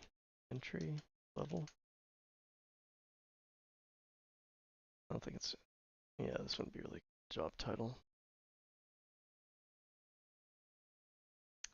How much How much does an... Also, my understanding is electrical laborers are higher earning than like a lot of your other laborers. Labor apprentice make. Okay, but that's in San Francisco. 32. Can expect to earn the average annual salary for apprentice in California 64. Experience as apprentice. See, as they gain experience, that's the problem, is that they're not giving me what the entry level is. Sure, I'm not getting killed here.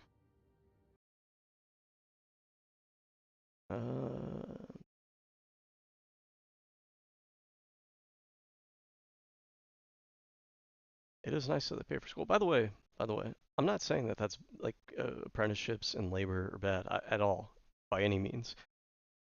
But I don't really hear liberals being the ones that are like, you know, labor's bad and college is good. Usually liberals are like, college is great, you should go to college. Or, you know, if you don't want to do that, go into labor. Go, you know, do a trade. It's conservatives who keep doing this thing where they're like, you know, college bad, labor good. College bad, trades are good, right? And really it should be like, what do you want to do with your life? You know, what's your lifestyle expectations?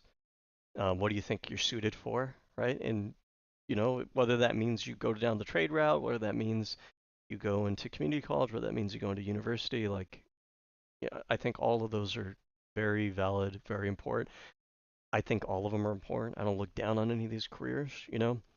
I don't look down at the janitor. I don't look down at the garbage man. I think every single person in society, even in these careers, they should all at the very least be making a living wage, because without the janitors, without the garbage men, without like the customer service job, without the barista at the Starbucks, society doesn't function. We all rely on each other. We're all doing different jobs so that the other people could do their jobs. 15 an hour is fucked. I know I live in, but inflation is like 8%. I started my first year apprenticeship with a maintenance background. Ooh, see, he has a maintenance background already. He's not just entering in straight, you know, fresh. But he's making 19 an hour. I mean, that's not bad. He's in Salt Lake City. Salt Lake City, I have to imagine, is... Salt Lake City is an expensive city, I bet. Yeah, is considered, so this is above average, and he's making 19 an hour starting out, right? This is like working in, I mean, it's not like working in San Francisco, but still, it's a big city.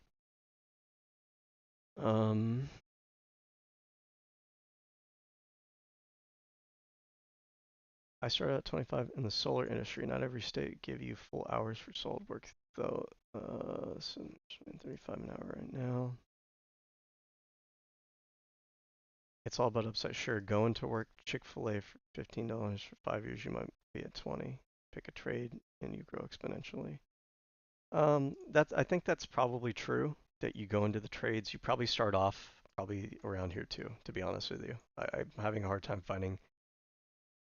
It's not that bad. Yeah, from my experience, again, I've worked in construction for a while. I've been around these people. You probably are starting off, and mind you, this is like in California, right? Not in the most expensive cities in California, but it's in California. If you're in bumfuck nowhere, you're probably making less than this an hour, but the cost of living is different there. But they're probably right that as you're working through your apprenticeship, your earnings probably do exponentially grow, but then they probably also plateau off at a certain point, right?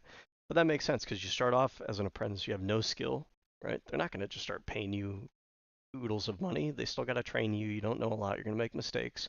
You're not going to be as productive. But then as you go through the years, like you're gonna catch up really quickly to that plateau. Right? You're gonna catch up really quickly in terms of your skill and your knowledge and your expertise and all that good stuff and your reliability and everything. And then you start to, you know, you're still making more, still making more, still making more, but then you're gonna start to plateau. But I mean, that's true of every profession. That's gonna be true of engineering. That's gonna be true of doctors. Doctors do a large investment up front. Medical school debt is like 200,000 or something like that. Actually, I'm kind of curious. I think someone told me that before, but I could be misremembering. Medical school debt. Medical school debt. Eesh, yeah, it is exactly what I thought. It's about 2,000 a year. But how much do you make if you have a private? How much do you make as a physician?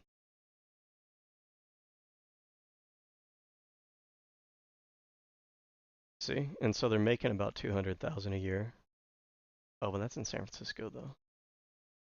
So they're making, most of them are going to be making 6 figures. That's been my experience. I used to also work in the hospital, by the way. I'm not making shit up. Okay, I did. And I did ask these questions to the doctors I worked with. So they will be making 6 figures. Some of them will only be making shy of like the first 6 figures. Some will be making 300,000 or more. So I mean,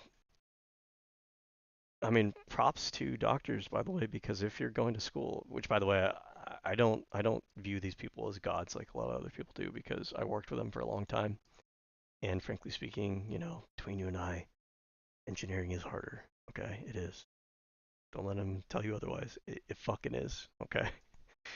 Granted, we don't use all the shit that we learn in school when we enter a profession, and they probably use more of what they actually learn in school in their profession.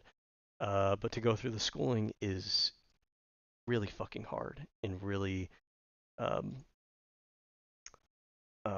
workload intensive. Granted, doctors also have a huge workload intensive like degree program and then the residency.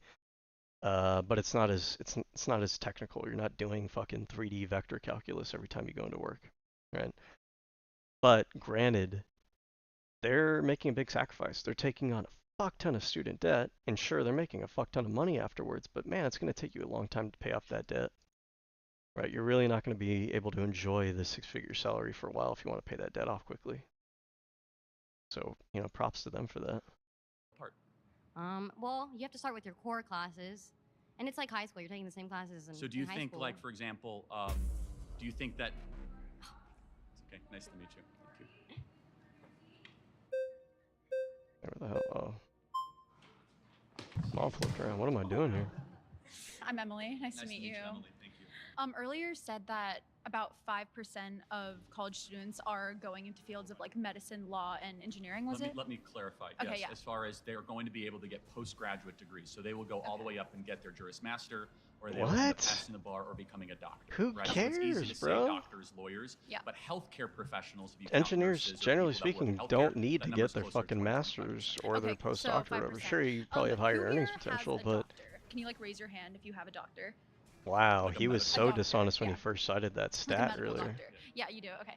5% is still a lot of people, right? It is, yeah. Of course, but that means 95% might not need to exist at the institution. I don't think that's the takeaway. Just because 5%, which is still millions of Americans all across the board. But if you were to say, hey, we only have medical schools, only have legal, we can get rid of gender studies, get rid of... So what's the contention? Well, gender studies is actually, if you look on like the pre-law track, gender studies is a pre-law track. If you're going to be a lawyer, you have to study gender studies and other social cultural studies. That proves my point that college is a scam. Why would a lawyer need Here's the point that college is a scam because you don't like it? It's a social science. The law, you think the law isn't inadvertently affected by social, cultural, and gender norms? Of course it is, but shouldn't they first She's so correct on this point, by the way. We learned that in high school. Okay, so what is Marbury versus Madison? You know what is so funny? She's so fucking right about this. We do genuinely learn that shit in high school. The problem is a lot of people like Charlie Kirk's level of intelligence stuff, like they don't appreciate it in high school. They don't, you know, it doesn't register with them in high school, so they fucking forget about it or they didn't pay attention in high school. But you're right. You should have learned this. We learned this. We actually read a little bit about the Federalist Papers in high school. That was part of your high school education. Right? The idea that you need to spend 4 years studying the fucking Federalist Papers, you don't, bro. You need to actually just fucking pay attention. You didn't pay attention the first time when you went through it in high school. That's the problem.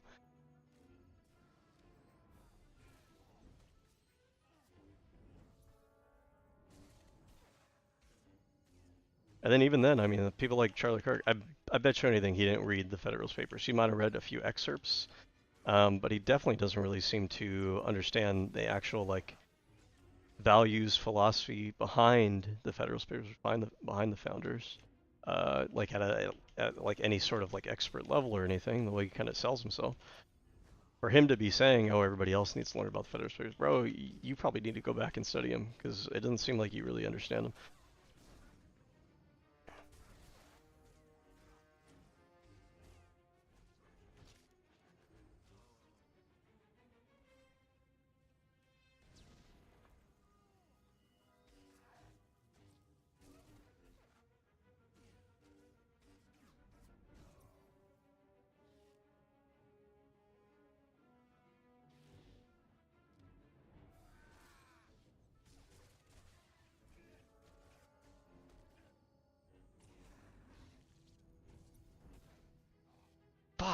I was trying to do that to them. They got me before I got them. I don't even know if I can revive down here. Oh, I have to return to the start point. Okay. No. Oh. No fucking way. I went so far back. I haven't been in high school for a really long time. I'm not trying to be a lawyer. Yeah. So I mean, high schools are like, it's public high school. What was Brown versus the Board of Education? That's for desegregating schools. Yeah, that's an easy one. Project 2025 wants to like defund the Department of Education. Who wrote the Constitution? James Madison. 1778. I don't know. It wasn't 1778. I don't know. Close, yeah. You don't know? No. Okay. Well, this is the point: is that you don't learn it in high school. You don't even learn it in undergraduate. You and our do law learn it in high school, so actually. Well, I'm not in law school. No, the point is that you were saying they already learned it, and they don't. I don't want this to be a pop quiz or trivia. I didn't go to college, and I'm asking you very basic civic questions. What does he mean he didn't go to? Didn't we just look up? He fucking went to college, right? What is he talking about? Oh, he briefly before. Oh, he's a fucking dropout. But he still went to college. He dropped out to become a fucking political shill. He dropped out to become a political activist full time as a member of the Tea Party. Wow. And you're paying to go to college and you can't answer them. That's so fair. It's really not fair. I mean, it's not her area of study, right? You knowing who wrote the Constitution is less important as having a basic understanding of the values in the Constitution. Knowing discrete dates is less important than understanding the values that are in the Constitution, right? What if I were to ask Charlie, like, oh, what time of day did they sign the Constitution? Was it at 11 p.m.? Was it 12 p.m.? Can you name every single founder who signed on to the Declaration? Every single one, right? Who cares? It's really not that important. I mean, I could tell you who wrote the Constitution. It was James Madison primarily, right? But like, does that mean that your school has failed you if you don't know the specific author of the Constitution? I don't think so. Right? But to Charlie Kirk, like, this is like a very virtue signally, like, oh, Americana thing, like, oh, you know, George Washington, Thomas Jefferson, Madison, you're not a real American if you don't understand these things. Well, I'm sorry, but like, the purpose of college isn't say you remembered every fucking founding father's name. Congratulations, right? You know the founding father that came from South Carolina. Who cares? Not that important. Not that serious. Was South Carolina even around back then? Actually, I don't remember. And so also the trick that he does is he puts out the discrete facts that he knows like the average person doesn't know, because his whole thing is politics, and specifically like this virtue signaling, patriotic, oh, James Madison name dropping version of politics. So of course he knows like these little, and by the way, these aren't even like deep political concepts or ideas that he knows. These are actually like very surface level. If you're supposed to be someone who's like really into politics, these are super surface level questions to be asking. But like, yeah, your average degree holder who's not studying that is not going to know that. But like, is Charlie Kirk going to be able to tell me right off the top of his dome what the reverse repo market is for the Federal Reserve? Is he going to be able to tell me what quantitative easing is? Like, an answer that would satisfy me, because I actually understand what that term means, right? An answer that I'm not going to be able to pick holes in. Is he going to be able to tell me what open market operations are, right? Is he going to be able to tell me those things on the fly? No, but then I can point to him and say, wait a second, you talk about public policy all day, but you don't understand the fundamental tools of the Federal Reserve Bank system, our monetary and fiscal policy? But like, he's not an economics major, so why would he? Sorry. Right? That is, by the way, the actual definition of a gotcha question. Yeah, I have a question. Is church a scam? No, because church is honoring the divine and the eternal and the good and the true and the beautiful. Is college? Oh, but it deceives people because you give a promise of everlasting life, which you don't actually get because Christianity is contradictory, logically speaking. Do you want to get into a theological debate, absolutely. Or do so. Because I said absolutely. Based, Chad. My Lord and Savior, and we will have eternal life. Wow, so virtue signal. If there is a perfect being that created the world, how could we exist in an imperfect world? I'm happy to have this discussion. Can we go back to college, though? He doesn't. No, he's not happy to have the discussion. That's a little bit of a red herring and a little bit of a rabbit hole.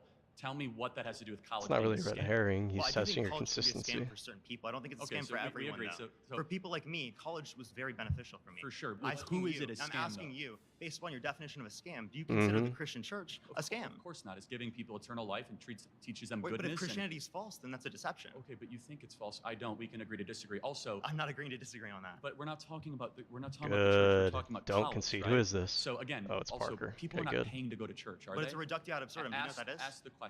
What's a reductio ad absurdum? That's a Latin term that means. It's a Latin term. Oh wow. Belief, correct? Yeah. So I'm taking. Am I right? I didn't go to college. I knew that. I'm taking your particular position. You did go to college. Let me ask you a question without you just interrupting dropped me. out. Do you pay to go to church? No, I don't. Some people do. They're forced to pay based upon their particular denomination. And today, do you pay to go to church? Depending on the church. No, you don't. Do you have to go to debt to go to church? In some circumstances, people do because they have to give up 10% of their income to be able to do that, which people can't afford. Circumstance? Well, they're LDS. You understand that a lot of LDS churches specifically require 10%. Yeah, they don't require it. And what you're talking about in plenty of places. Well, you're asking mainline Christian. Isn't there stigmatization if you don't do that? Okay, you're good at interrupting, not good at answering. Well, you haven't answered any of my questions yet. I did say no. Church is not a scam. Church is the bride of Christ. College is a scam, and college is people are going into debt. They're paying a lot of money. But I want to ask you a question. You said it's a scam for some people. Who's it a scam for?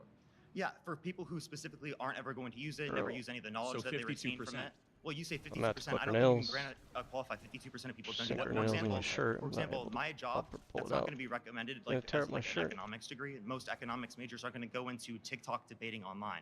But I use the information that I learned in college in my job on a daily basis. So I still use relevant qualities that are then used in my job later on. What percentage of kids that go to college are being scammed? I don't think anyone knows that. Because it's dependent upon an individual. I have no clue. Shouldn't we try to find out? Well, if you'd like to find some empirics on that, I'd love to see it. I just did. So 41%. That's not a source. Well, the Department of Education is a source. No, the Department of Education doesn't say 41% of people it was a scam. Yeah, good, they didn't use any of the information they learned in college. You are using. So are you saying none of them use any of the information? No, actually, Charlie's abusing the statistics. Do any of them use the information later on?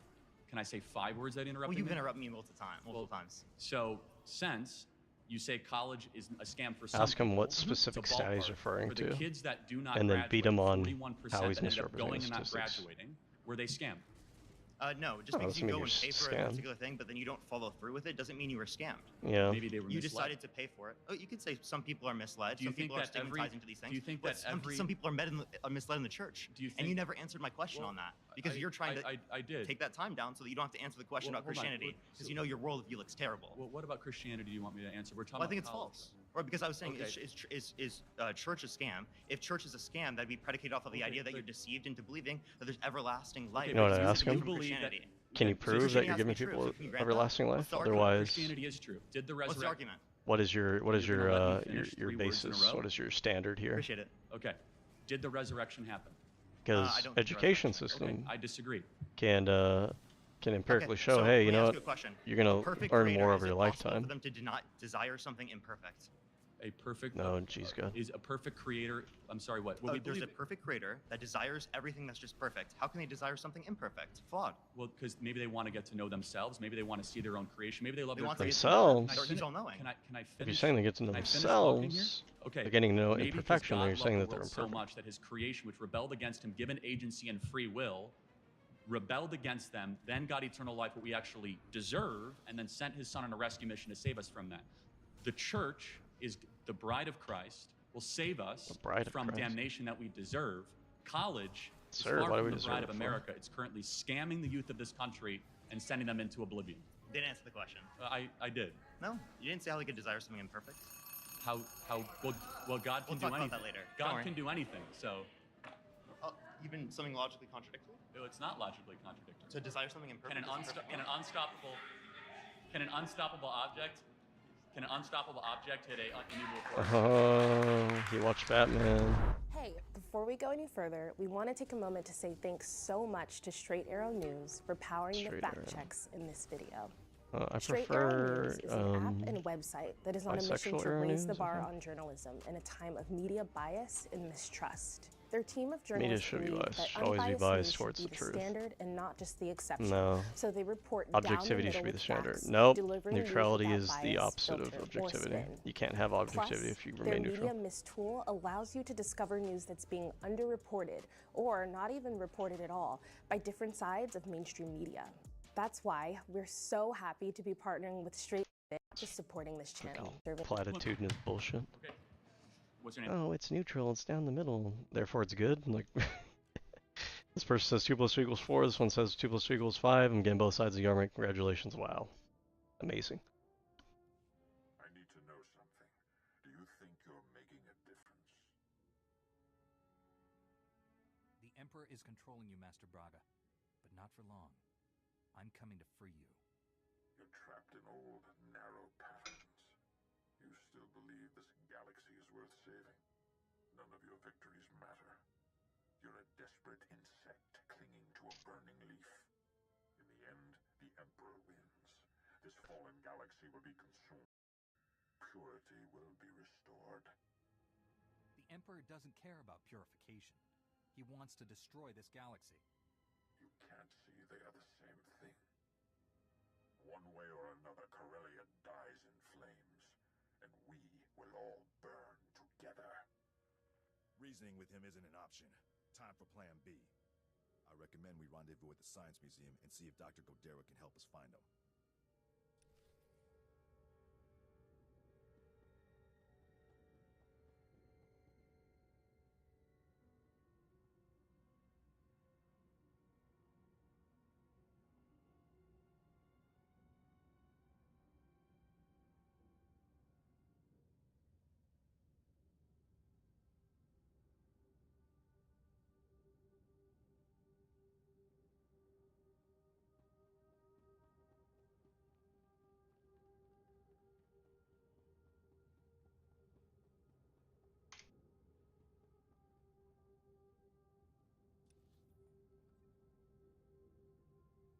Get me out of here. Get back home. Sam. Nice to meet you. I'm probably going to skip to another video in a minute because I'm kind of getting tired of this. It's just going to be more like nonsense, bullshit, stuff that are... A woman is somebody... Yeah. Women are people with the brain archetype that we categorize as woman, which is what you find in most females. Okay, most females have the brain archetype. There's differences between the average male and average female brain. You know, there's no two brains that are exactly the same, but there are kind of like patterns that we draw around things. Sometimes when we draw patterns around the world, we forget that the world is actually a lot more continuous than it is actually discrete. It really doesn't follow the categories and boundaries that we draw around nice and neatly like we want it to. And there are individuals who are born with the male anatomy, for example, who can study their brain, and when you do, you see that their brain patterns, the architecture of the brain, is shifted towards a member of the opposite sex, right? In which case, you could say, hey, you know what, their brain seems to have similarities with the archetype that we tend to associate with females, that archetype we call woman. Therefore, their brain is woman. They are a woman, even though they are a male, right? Crazy fucking concept, gender and sex being two distinct different things. I don't really care if you like it or not. It lends us utility because we see that there's a phenomenon that exists in the real world. It's a thing that actually happens. It's a thing that we can study. It is a physical reality, by the way. There is actually research on this. We don't have to just talk out of our ass. There's actual research on this, believe it or not. Okay? That's the whole point of gender studies, or one of the points of gender studies. One of the reasons why they don't want people to learn about it or teach it is one of these things, because when you do learn about it, you realize, oh, hey, actually there is science behind transgender people, and they are biologically, literally fucking real when you study it. And yeah, I don't know what to tell you. I'm sorry if that offends you. I'm sorry if that doesn't jive with what you're used to hearing. I'm sorry if you think it's silly and funny or whatever, but that's the reality, okay? It is. I don't know what you want me to tell you.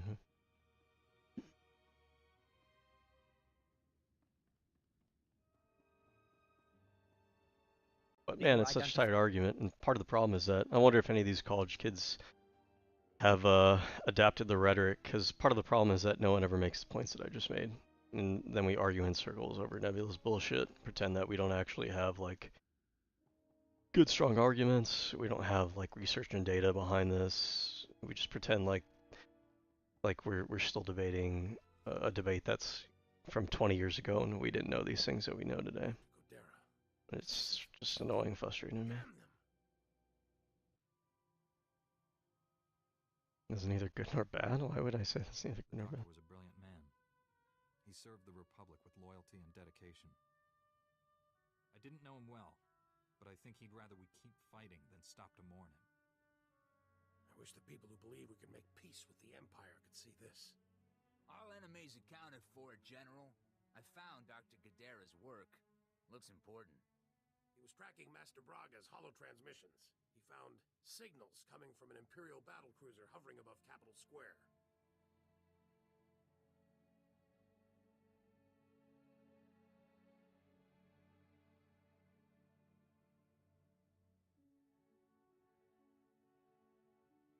Submit it.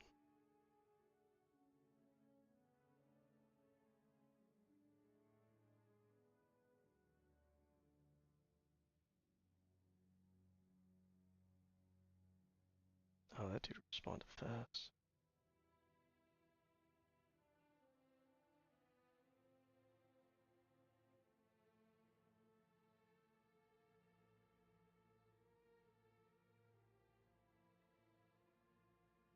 Alright, he was tracking Master Braga's hollow transmitter. He found signals coming from Imperial battlecruiser hovering above Capitol Square. That's where I'm going. It isn't in orbit? Why would the Empire bring a warship down to the planet's surface? For that reason. It was to intimidate us. Maybe it's something worse. Republic troops established a small forward base in the government district. Gather your people and meet me there. Senator Zakin sends his regards. Your Jedi troops freed all his Corellian citizens with no casualties. Meanwhile, those Imperial murderers who slaughtered our wounded are laughing all the way back to Drome and Kaz. Meanwhile, these Imperial murderers who slaughtered our wounded are laughing all the way. You know, I need to start this conversation over. I feel like I missed a lot of details. My bad. Dr. Godera, the Sith killed him. Damn them! Where were you guys? I was supposed to be defending him. Served the Republic with loyalty and dedication. I didn't know him well. Rather we keep fighting than stop to mourn him. I wish the people who believe we can make peace with the Empire could see this. All enemies accounted for, General. I found Dr. Gadera's work. Looks important. He was tracking Master Braga's hollow transmissions. He found signals coming from an Imperial battlecruiser hovering above Capitol Square. He found Master Braga. I need to get inside that battlecruiser right now. Republic troops established a small forward base in the government district. Gather your people and meet me there. Senator Zakin sends his regards. Your Jedi troops freed all his Corellian citizens with no casualties. Meanwhile, those Imperial murderers who slaughtered our wounded are laughing all the way back to Drome and Kaz. It's only a temporary reprieve. Someday they'll pay for what they've done. They should have died today. I'll transmit the coordinates of our forward base to all your people and have them meet you there. Good luck. I've been wanting to, I mean, if anybody gets around to watching this, and you happen to know anything about, I don't know, the study of military strategy and whatnot, I've been wanting to find like a good, like, general overview book on military strategy and tactics. And a little bit of background, because every time I look up this question, everybody says like, oh, it very much depends on what you're trying to study exactly, because there's just a lot of information. And there's not really, like, I guess necessarily one book, one size fit all for everyone. Basically what I want to do is I want to, for the purposes of like writing fictional story that involves war, you know, and different factions warring with each other, I want to be able to write battles, kind of the architecture of the war, in such a way that it doesn't just come off as like some random asshole writing about war who has no fucking idea what he's talking about, right?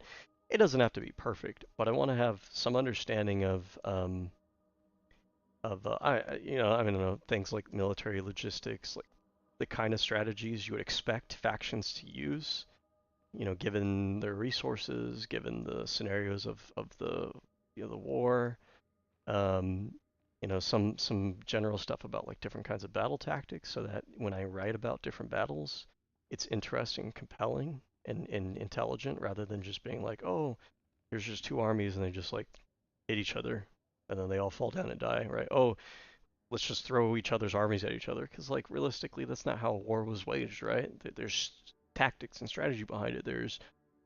We're going to send these guys up here to draw the enemies out this way, and then we're going to try to flank them from the back or something like that, or we're going to cut off their supply lines over here, and from this side we're going to distract them, and we're going to have the cavalry over here, but if we put the cavalry over here, we're going to expect that they're going to do this over there, and blah blah blah. Like I want to have like a little bit so I can write semi-intelligent, interesting, compelling, um, battles and whatnot. If any of you ever watched the Legend of the Galactic Heroes anime, what I appreciated about it was that it seemed like they put a decent amount of effort into trying to think about what like space battles would actually look at. And I'm sure a lot of it was kind of just like psychobabble, like the military version of psychobabble. But I appreciated at the very least that they weren't just like, oh, big ship explosion, another ship explosion, oh, we send ships and they hit each other. And it was like, they would talk a lot about like, okay, we're going to try to draw them in over here. And, they had oh man, the episodes about like the Space Fortress were fucking great. You had like this whole thing about, you know, man, actually, I need to rewatch them now that I think about it. I don't really remember exactly how it works, but like, what was it? They like, oh man, they're so good. But like, yeah, they put effort into, um, like, oh, we're gonna use the pincer maneuver here, and we have this amount of resources. We can only send, this amount of ships over there, and if we do this over here, then they're going to get cut off over there, and we need to intercept this group on these coordinates, but if we do that, then we're leaving this area unguarded. And you had competent leaders on like both sides pulling off like interesting combat techniques and everything. I want something like that. Like, man, it was so compelling. Like, how do you make nerdy space battles interesting beyond just like laser light shows and lightsabers and spaceships and shit and explosions? Actually make it like compelling in the same way that Death Note is compelling, because you have like two characters trying to outsmart each other. It's so cool to see like generals and commanders and stuff trying to outflank and outmaneuver the admiral on the other side of the battle. That was so cool and so interesting.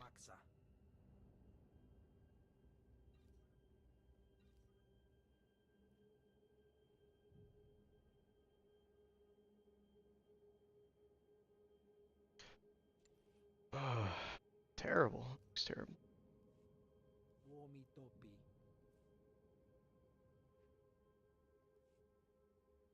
What's this?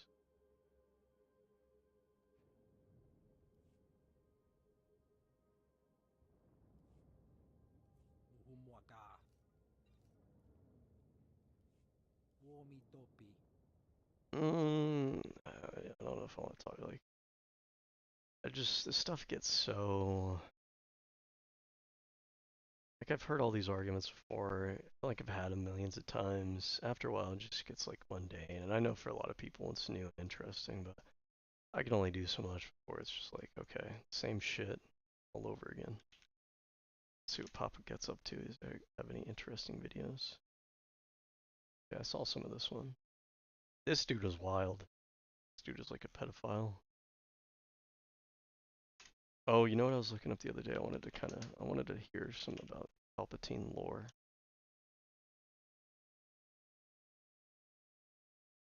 So I know this guy, this content creator, makes a lot of lore videos. And I hate to say it because it's kind of rude and mean. It's not really his fault, but like I mean, I guess there's different videos.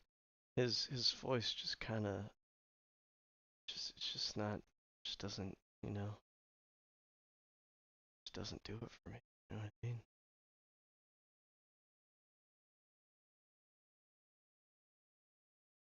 Three fucking hours.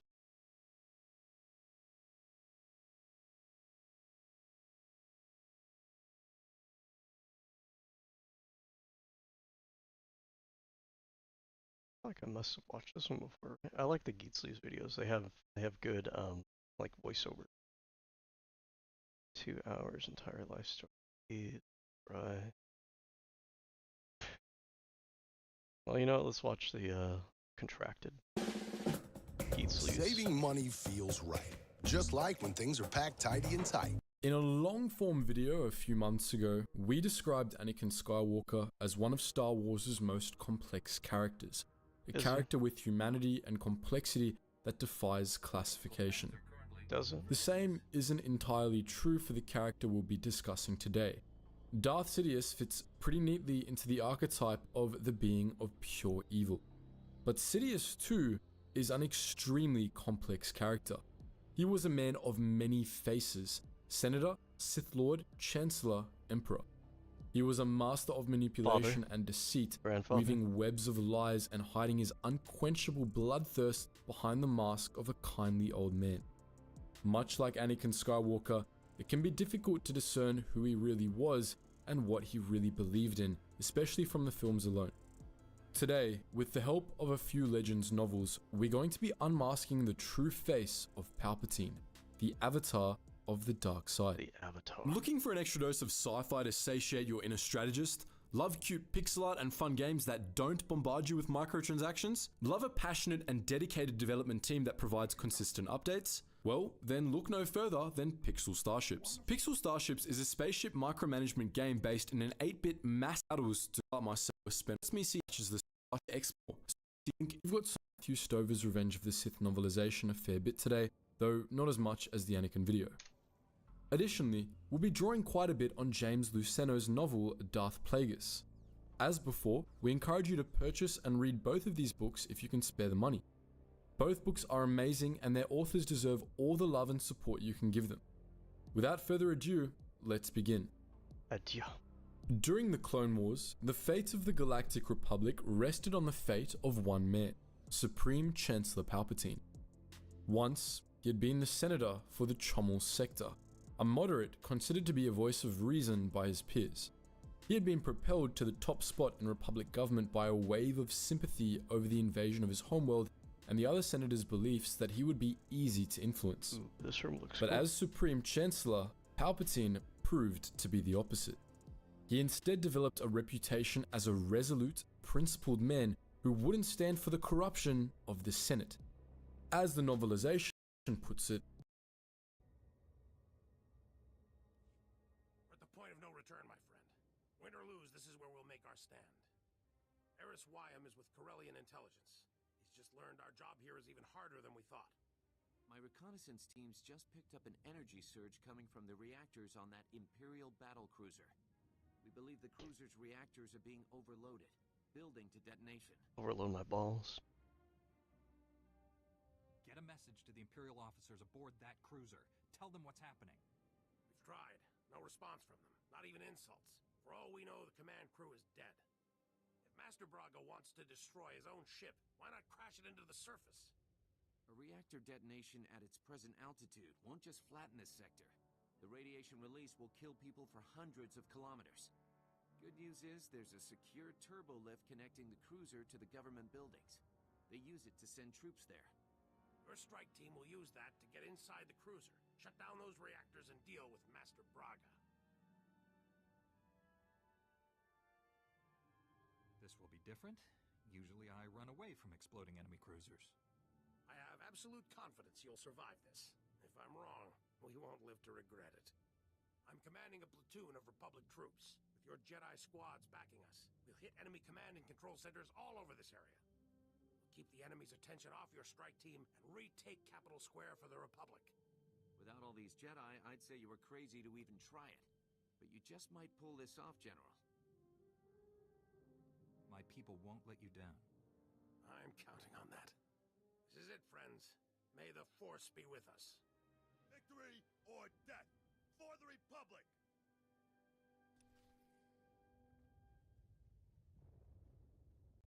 Palpatine of Naboo is the most admired man in the galaxy, whose unmatched political skills have held the Republic together, whose personal integrity and courage prove that the separatist propaganda of corrupt Palpatine genuinely is probably like one of my top 3 favorite like villains of all time. And that wouldn't be the case if not for the prequels, because I think his entire scheme in the prequels to rise to power and destroy the Jedi is just so fucking intricately genius. It's just so fucking smart, you know. I don't know. I mean, I don't want to go into like too much detail about like all the reasons why and everything, but it just is. It's so good, right? And the funny thing is, you know, I guess Geetsley is right in the sense that Palpatine is just kind of like a cartoonishly I'm just straight up evil kind of character. So usually those kind of villains are boring and everything, but while his motivations might kind of be boring, I guess, the way he goes about his machinations are anything but boring. They're incredibly interesting and incredible. I mean, we're so used to it by now, if you're a Star Wars fan, that it almost isn't as interesting because it's mundane and we're used to it. But yeah, I mean, the first time you watch those movies and you see everything play out, you're like, oh shit, that makes so much sense. All those puzzle pieces are falling into place. That's so fucking smart, and it really is. It's so goddamn clever. Option in the Senate is nothing but lies. But this was a mask, a lie in itself.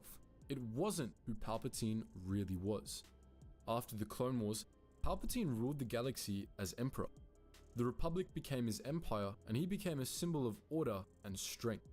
He was the firm hand that guided the Empire, the wise ruler who knew what was best for the galaxy, the ultimate example for adherents of the new order that humanity was destined to rule over all others.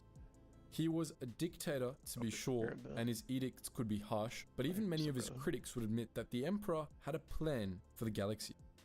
Decades after his death, his supporters endured, claiming that Palpatine had been building the Empire to steal the galaxy against invaders from beyond. This was also a mask. The Emperor was not who Palpatine was either. To others, the man the galaxy called Palpatine was known as Darth Sidious. It was a name given to him by his master, who saw him as the perfect politician, a partner who would help him make the Jedi obsolete. When Sidious himself became the master, one of his apprentices saw him as a solution to the galaxy's problems, while the other saw him as his only true ally against a galaxy of betrayers. But these were lies too, projections that Sidious accepted to cloak his true self. Behind these masks, the true face of Palpatine was far simpler.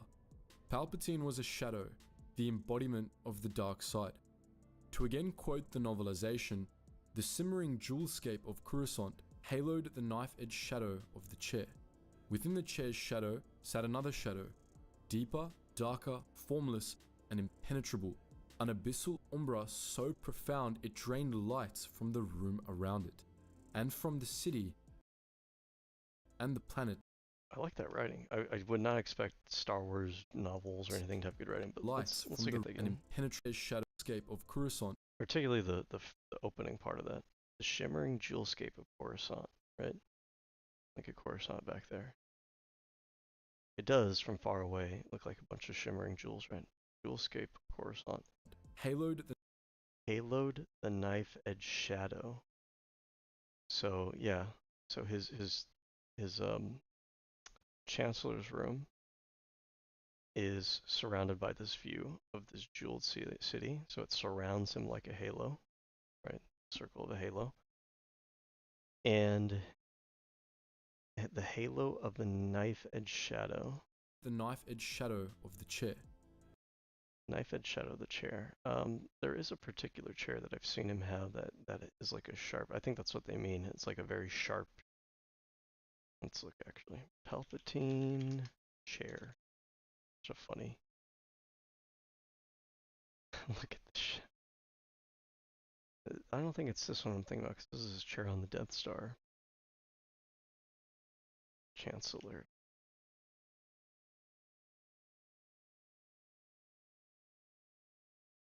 One of these Chancellor chair.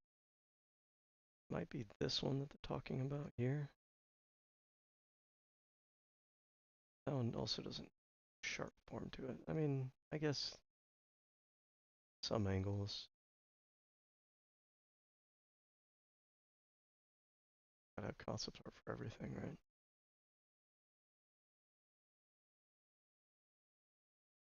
Or maybe really they just mean that shadows, you know, have like a, you know, I guess depending on your light source, will have like a very sharp, distinct, you know, line between where the light begins and the shadow begins. And really they're just using knife edge, which is kind of would be a general description of a shadow. These are soft shadows actually. So they kind of just like gradient their way back out of a shadow. But like, where would we see, this would be kind of a nice shadow, I suppose, in a sense. Let's see.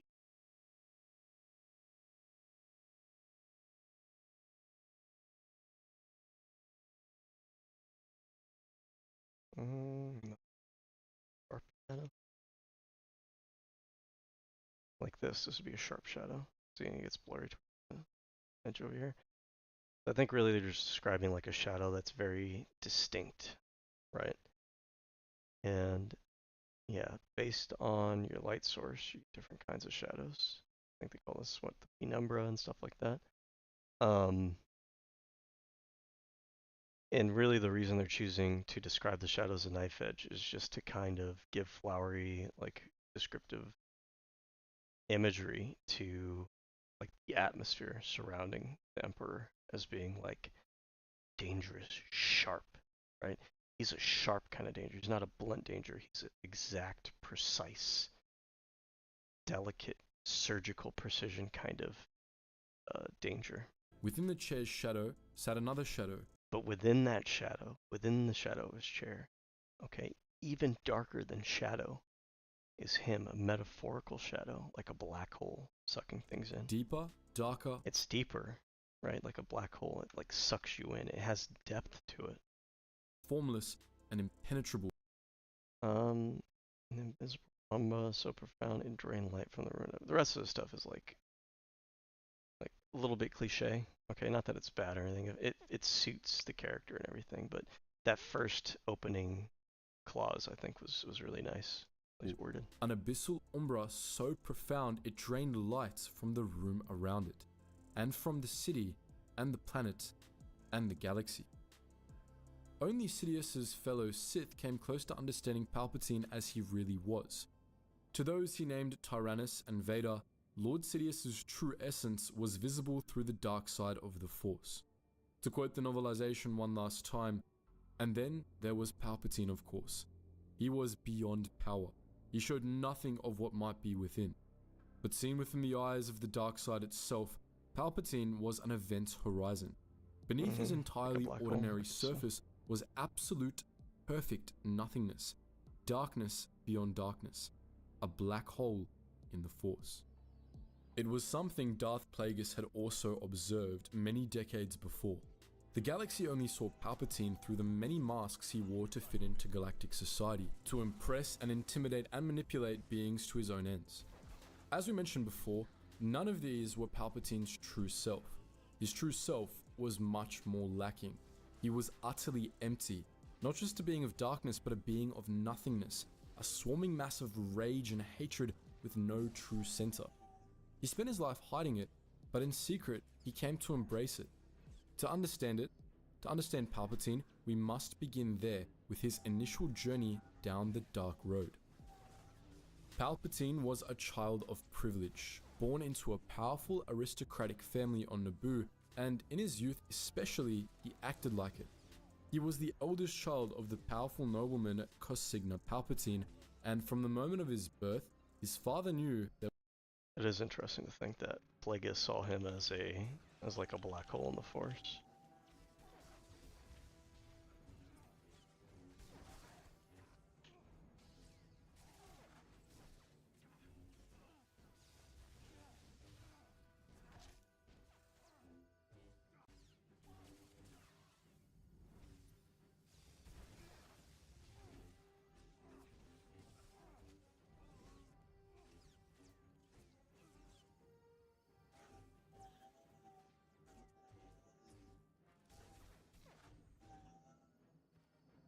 I realized this entire time I forgot to pop that EXP boost. I don't know if it's even worth it now, because I plan on finishing out this mission and then calling it a night.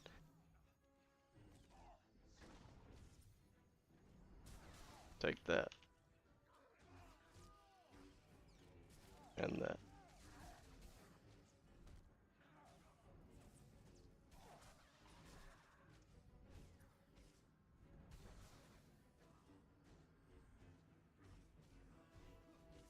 This should help.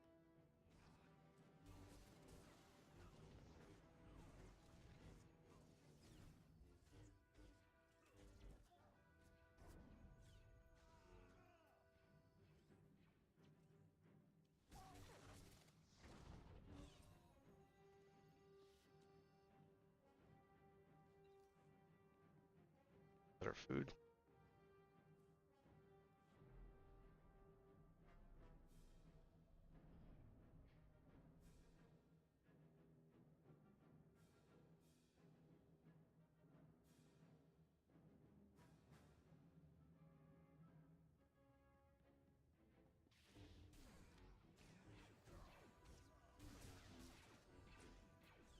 Oh, you know what? If this is the conclusion for the Corellia arc, which it kind of seems like it is, what the hell, bro? Move!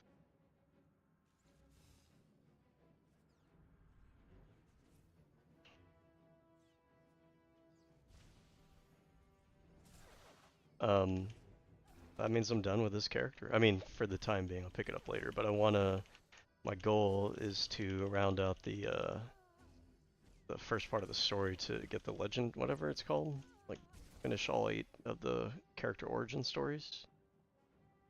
The class stories. So, that'll be it for the Jedi Knight, then I can move on to the next character. I think I want to do the Smuggler next.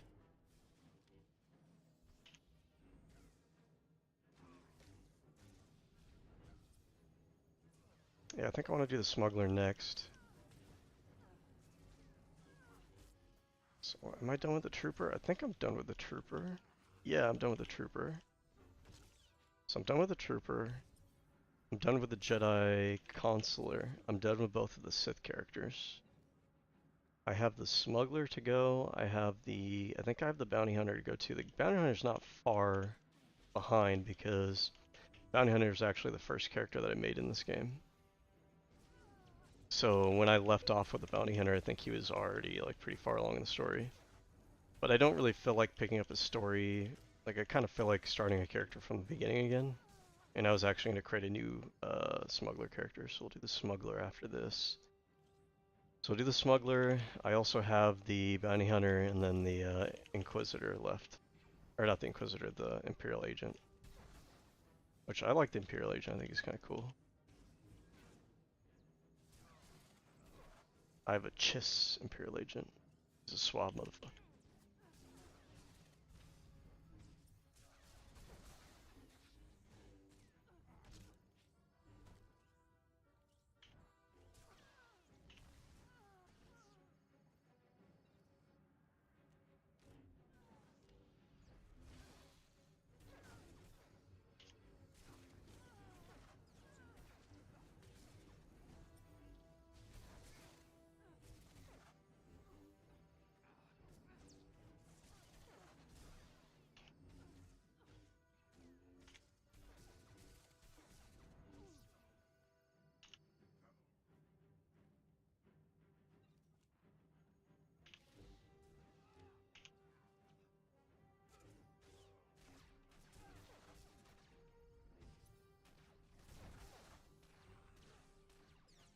What does yellow mean? Does yellow mean I'm critting? Like a critical hit?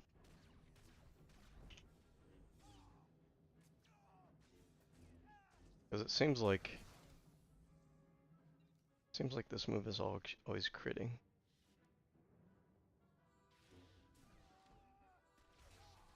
This dude.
I'll deliver my report as soon as we're in a secure location, Master Jedi. Report. There was something different about him. As the boy matured, it became evident that he was brilliant and highly skilled, but the younger Palpatine's prospects were complicated by his open disdain for authority. Palpatine knew he was smart, he knew he had skill, and he knew deep down that he had power within him beyond any of his family. His father, an aggressive, arrogant man who detested insubordination, openly despised his son, and his son reciprocated. The boy refused to acknowledge the name his father had given him as a sign of disrespect, simply choosing to go by Palpatine. Palpatine was not only openly insubordinate, but also mischievous and misanthropic. He hated those he saw as lesser than him, which was pretty much everyone, especially his father, who he saw as an incompetent blowhard, which was an accurate assessment to be fair. He routinely caused trouble purely to spite his father, knowing that Cosigna would use his wealth and power to erase the incident to avoid a scandal that would damage his political career. Daddy problems. In one particularly formative incident, Basis of every Palpatine, villain. who was an avid amateur racer, hit kidding. and killed 2 pedestrians with a speeder. He never saw the inside of a courtroom for the incident, nor any lasting consequences due to his father's intervention.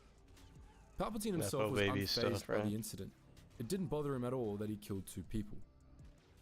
Ready to kiss this rock goodbye? Suffered from affluenza. Depends where we're going. I have an old friend in mind. She's an expert on star maps, lost planets, The hell is that kind of this? thing. She'll find her home.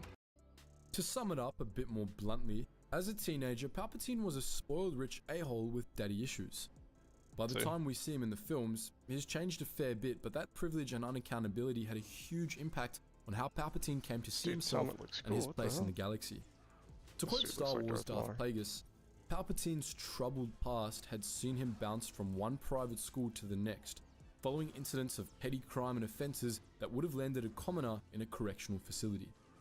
Time and again, his father, who shared with his son a penchant for violence, had used his influence to rescue Palpatine and avoid the spectre of family scandals. To Plagueis, however, the youth's transgressions were only a further indication of his exceptionality.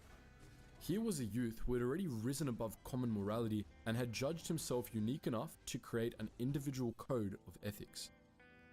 Because of his privilege, his resultant warped views of himself, and his seemingly innate brilliance and cunning, Palpatine began to see himself as a superior being. He recognized that he could get away with anything because of his father's power and wealth, but he wholeheartedly believed that he deserved to get away with anything, that the rules of the galaxy didn't apply to him. He was a superior being, he believed, built different, unequaled and unstoppable, and That's unfortunate, but you won't win. For the Emperor to succeed, the people of Corellia must die. Only then can this ruined galaxy be redeemed. The Emperor has filled your head with lies. Death is not redemption. You know better. There is no redemption through peace. The Emperor showed me the truth. This galaxy isn't worth saving. Every being, every creature is weak and useless. All except him. The Emperor is strong, perfect, transcending both Sith and Jedi. He will cleanse the stars of our impurity. The Emperor broke you, Master Braga. Surrender, and I will help you. Let me break you. Those thoughts were with me for a long time, but I broke free. And when I did, my eyes were open. This is the real Braga. I've seen such horrors, that these things are allowed to exist. It has to end. Here. Now. Always, why? Why is it good? Finally somebody did that. It's stupid for him to keep trying that move.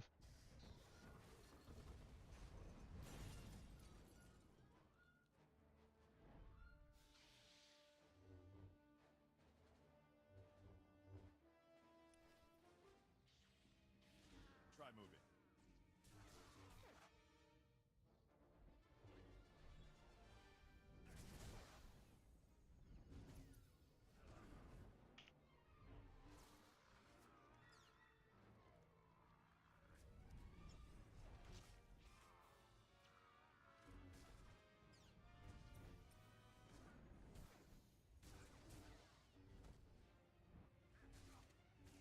This dude keeps knocking me down. What the hell?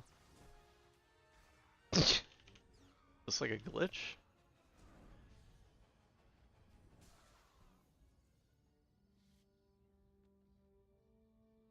Defeating me has accomplished nothing. The reactors are still set for overload.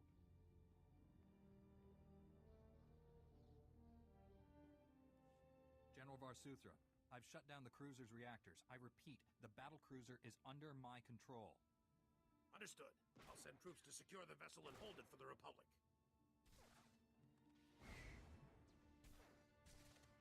Damn. The day is ours, my friend. Meet me back at base. SWTOR out. Do you really think you've won? You only prolong the galaxy's suffering. In the end, no one is saved. This battle will be fought forever. Nothing I do matters. I mean, that's a good point. I always make this point about, like, nihilists. People want to convince you, oh, nothing matters. My life doesn't matter. Life doesn't matter. Okay, well then, if you really believe that, killing yourself doesn't matter either. Doesn't really make any sense. Every choice matters.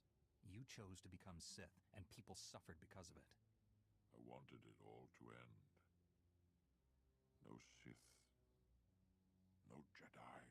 Let's just go back to our life on the bill. You've stopped his plans for now, but the Emperor is patient. He will try again and again until he wins. I'll stop him again and again. Blaster bolt between his eyes. That too. The Emperor is Andromeda. Go to him. You will see how pointless our struggles have been. Why would I accept such an offer from a man who just tried to kill me? Face him or don't. It doesn't matter. I will give you the Emperor's coordinates. Even in his weakened state, you are no match for him. I tire of this horrible existence. My life has been a failure. End it.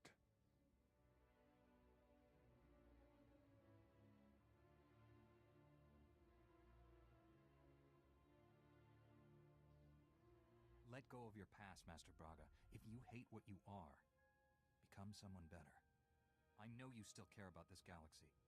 Do something to make it a worthy place.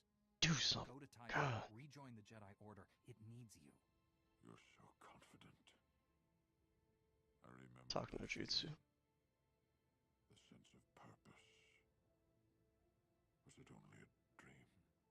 Perhaps it's not too late. Maybe you can defeat him and save us all. I'll go to Typhon. I'll hope. May the Force be with you.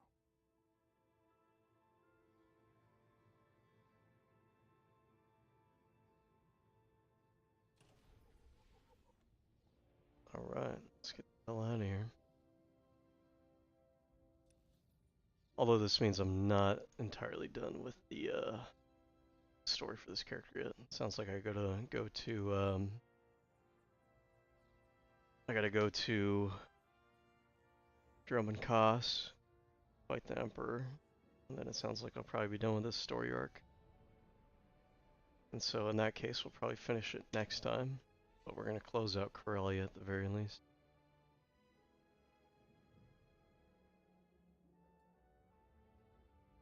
And even before he became aware of the Sith, he knew exactly what he wanted to do with his life, though he kept it to himself. To quote Star Wars Darth Plagueis again, "What do you want to do, Palpatine, if the choice was yours and yours alone?" The youth hesitated. "I don't want to live as ordinary beings live." Plagueis regarded him. "Do you fancy yourself extraordinary?" Palpatine seemed embarrassed by the question. "I only meant that I want to live an extraordinary life." "Make no apologies for your desires. Extraordinary in what way?" Palpatine averted his eyes. "Why are you holding back? If you're going to dream, then dream large." Plagueis paused, then added, "You hinted that you had no interest in politics. Is that true?" Palpatine firmed his lips. "Not entirely." Plagueis came to a stop in the middle of the walkway. "How deep does your interest go? To what position do you aspire? Republic Senator? Monarch of Naboo? Supreme Chancellor of the Republic?" Palpatine glanced at him, You'll think less of me if I tell you. Now you underestimate me, as you do your father. Palpatine took a breath and continued. I want to be a force for change. His look hardened. I want to rule. Palpatine believed that he knew what was best for... Let me get this straight. Not only did you save millions of lives, but you and your strike team seized an Imperial battle cruiser? Well, doesn't sound any less incredible when I say it out loud. The rogue Jedi you were after. Did you catch him?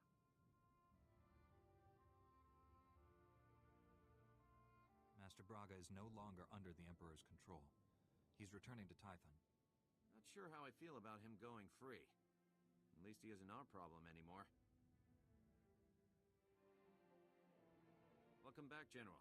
My scouts say they've never seen such a decisive victory. We've got the Empire running.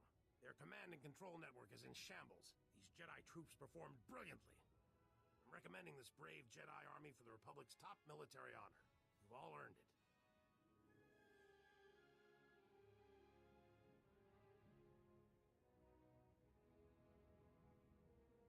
The Jedi Order is grateful for the recognition. I know you can't stay, but Corellia needs the rest of us. This battle isn't over by a long shot. Promise I'll take good care of your people here. May the Force be with you. What do you mean by my...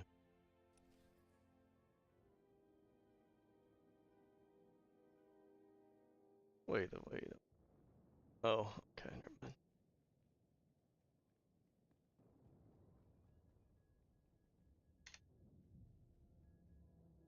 For the galaxy that he could see the solutions others could not. To him, they were so simple, and others lacked the intelligence, the will, or the courage to put them into action. He thought about the entire galaxy, but as a teen he was focused more on his homeworld of Naboo. At the time, Naboo was just beginning to achieve some measure of importance on the galactic stage, and the discovery of vast plasma reserves beneath Theed had the potential to make it an economic power player. Many outside interests, the Hutts and the intergalactic banking clan among them, thought the same. Naboo, which was not yet a Republic member, wanted to leverage these resources to join the Republic fully, a move Cosigna Palpatine bitterly opposed. His son didn't feel the same way, however. Palpatine thought integration with the Republic was a logical choice, and when his father tried to sabotage Naboo's pro-Republic candidate for the monarchy to stop Republic integration, Palpatine fought back by secretly leaking valuable information to his father's political rivals. This attracted the attention of a banking clan executive named Hego Damask, who, at length, recruited the boy to spy on his father and leak anything else he uncovered. But the Mun Palpatine knew as Hego Damask secretly went by another name, Darth Plagueis. Plagueis, at the time, had only recently killed his master, and he worked with Palpatine not just to further his political goals, but also to test him to see if the boy would make a good apprentice. Plagueis wasn't even sure Palpatine was Force sensitive, but he felt drawn to the boy, and he could sense that he had a power to him, buried deep behind the masks Palpatine wore to fit into Naboo society. Of course, Plagueis' instincts were right. Palpatine did indeed have the Force within him. Palpatine himself was aware of his power, and his family suspected, though they never spoke of it. He kept the Force bottled up within him though, building walls that made it hard for...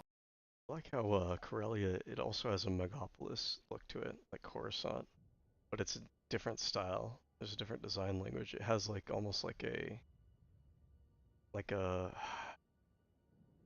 blend between like 90s architecture, 90s business architecture, and Chicago Brit architecture.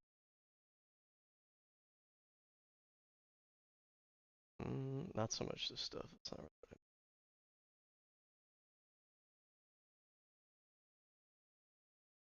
Or actually, maybe I'm looking more for like 80s.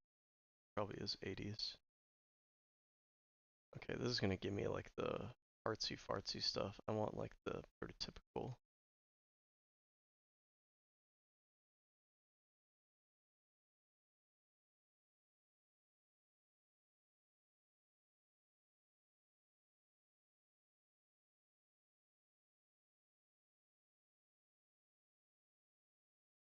But yeah, I mean, look at this. Does this not have some similarity here?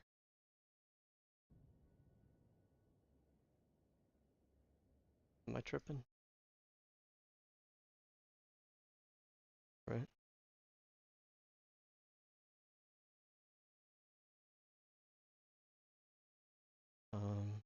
90s typical skyscraper. Yeah, see, like you're not your artsy stuff from the 90s, but like kind of your typical commissioned office buildings. Like they very much kind of have these like warm gray, tan kind of colorations. These very normal kind of square lattice kind of window look to them.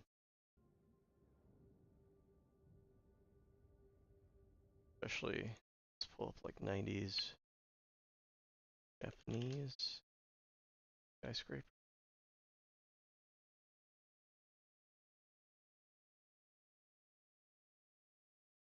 That looks really fucking cool. Where's this?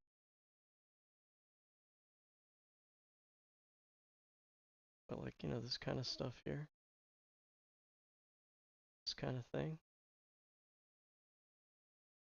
Coruscant, on the other hand, looks more like Hong Kong, maybe? Hong Kong. Hong Kong, more like Corellia, I guess.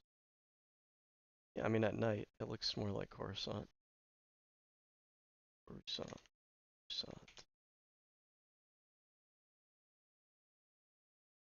I mean, in the daytime, I don't really have that coloration to it. But I mean, we have like more organic architecture here compared to what we're seeing in Corellia. A lot of like more rounded shapes. Not so much of this like very regimented, you know, ordinary lattice kind of window structure.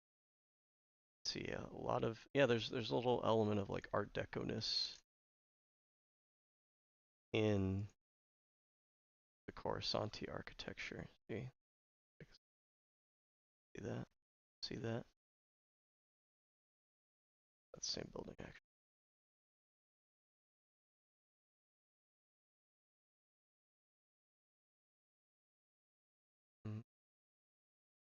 Actually, it might just be that building.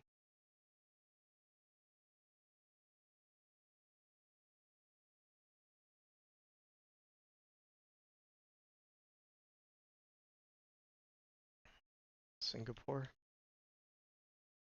There we go, Singapore. We have a lot more, you know, kind of variation in shapes here. A lot more like modern looking. I'm actually kind of curious. What cities did Coruscant modeled after? That's terrible grammar. Out of here. New York City. The Empire State Building and the Chrysler Building, which I think are those kind of Art Deco style. Empire State, and then what was the other one? Chrysler Building.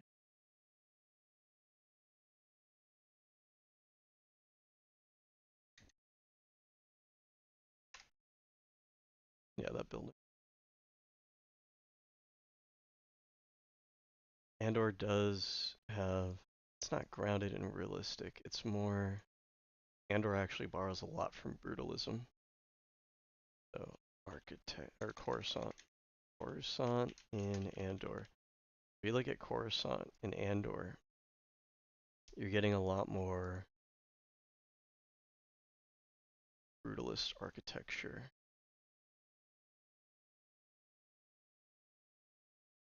I find a good example like this kind of stuff. This, very much so, right?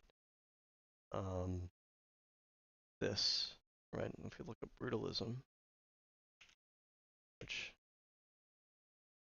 idiots say isn't a good architectural style, really because they pull up bad examples of it. But if you look at it,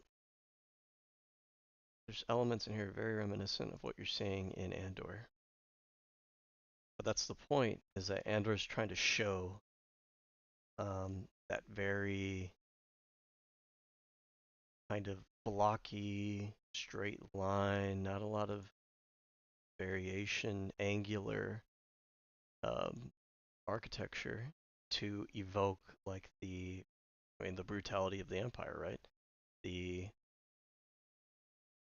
organized, straight-laced kind of lack of organicness of the Empire by emphasizing brutalist architecture within Coruscant. Whereas the top level of Coruscant is a little bit more artsy-fartsy looking. New York's Art Deco stone building. It's gotta be more than that. I mean, that is indeed true. If you read the Foundation, it's based on Trantor. Coruscant was originally regular. No, I don't know. Okay. But yeah, see this is not Chicago. This is very organic shape looking. A lot more interesting kind of blending of different kinds of shapes. Lots of like circular organic shapes.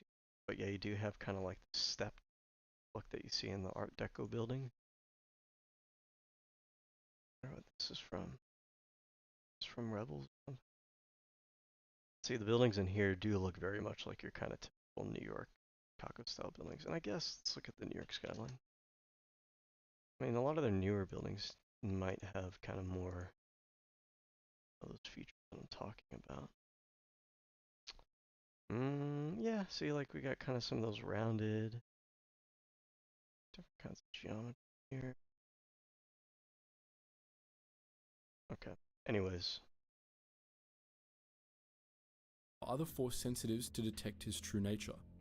It was something he was naturally gifted at, perhaps because he already had to do the same thing with his personality. Few understood just how dangerous Palpatine could be. It was only when the young man was truly angry that a glimpse of his true power could be felt. To quote, Palpatine's fury buffeted Plagueis. Blossoms growing along the sides of pathway folded in on themselves and their pollinators began to buzz in agitation. 4D reacted as well, wobbling on its feet as if in the grip of a powerful electromagnet. Had this human truly been born of flesh and blood parents? Plagueis asked himself. Inside, this was who Palpatine really was, a swirling mass of rage and hatred for everything and everyone around him. He kept it carefully bottled up, but that would only work for so long. It was only a matter of time before he snapped and the power of the Force within him was unleashed. Once Plagueis realized this, it didn't take him long to make this happen. By that point, Cosigna had become aware that his son was in league with the one he knew as Hego Damask, and he told the Mun to stay away from his son, at once fearful and jealous of the influence Damask had over the boy. All Plagueis had to do was meet with Palpatine one more time in open view of Cosigna's spies to make the inevitable happen. What happened next is best rendered in Palpatine's own words. The human took a deep breath. My father arrived unexpectedly on Chandrila. He had me taken from the youth program vessel and brought to our ship.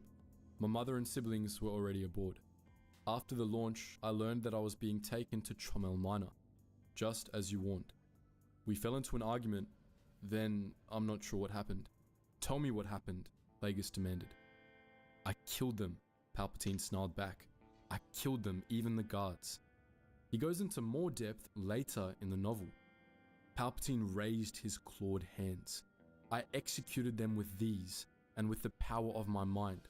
I became a storm, magister, a weapon strong enough to warp bulkheads and hurl bodies across cabin spaces.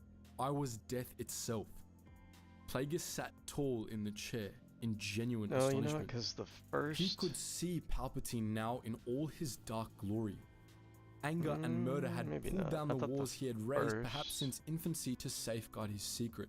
But there was no concealing it now. The Force was powerful in him. Bottled up for 17 standard years, his innate power had finally burst forth and could never again be stopped. All the years of repression, guiltless crimes, raw emotion bubbling forth, toxic to anyone who dared touch or taste it. With his bare hands and the power of the Force, Palpatine bludgeoned his father to death strangled his mother, crushed the guards, and slaughtered his brothers and sisters. He gave in to the dark side as a matter of instinct, and it changed him forever. Palpatine was born to be Sith. He was a psychopath. He didn't just not care about others, he hated them so much that he enjoyed their sufferings. Guilt, love, and morality were alien to him, and there was no line he wouldn't cross, no cruelty that was too horrible for him to perform. All he cared about was his personal power and shaping the galaxy into the form he wished it to take. Palpatine had no reservations, none of the things the Sith would consider weakness. These weren't things he had to learn either. They were who he was and who he had always been. To quote Star Wars Darth Plagueis again, "Kosinga exhaled deeply. I know that you are of my blood, because I had you tested just to be certain. But in truth, I don't know where you came from, who or what you're actually descended from." He glared at Palpatine. Yes, there it is, that glower I've been on the receiving end for 17 long years. As if you want to murder me. Murder has always been in your thoughts, hasn't it? You've merely been waiting for someone to grant you permission to act. A darkness came over Palpatine's face. I don't need anyone's permission. Precisely, you're an animal at heart.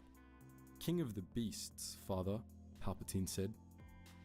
To the Sith, Palpatine's slaughter of his family was much more significant than a gruesome, violent outburst. It was a rite of passage, the final plunge required to truly become a Lord of the Sith. The Sith embraced the dark side wholeheartedly, devoting themselves entirely to their mad quests for power without reservations. The Sith saw reservations, especially caring for others in any form, as a weakness, unbecoming of true Sith. Thus, those who wished to become Sith would have to commit a murder in cold blood, preferably of someone close to them who kept them emotionally grounded. Palpatine's slaughter of his family was considered the fulfillment of this rite, but the massacre didn't have the impact on Palpatine this practice typically had. The truth was that he had never cared about anyone. He didn't have anybody close to him, anyone whose deaths he would care about. Palpatine was born a Sith, steeped in the dark side long before he met Darth Plagueis. The massacre about the family ship just made Palpatine realize who and what he really was. It made him finally lay claim to the name he had been born to accept, Darth Sidious. For 11 years, Sidious trained under Darth Plagueis in secret while publicly going into local Chommel sector politics. On Naboo, everyone between the ages of 12 and 20 was expected to do some time in public service, giving Sidious an easy entry point for the local political sphere. After turning 20, he simply chose to remain in public service, working his way through various local positions.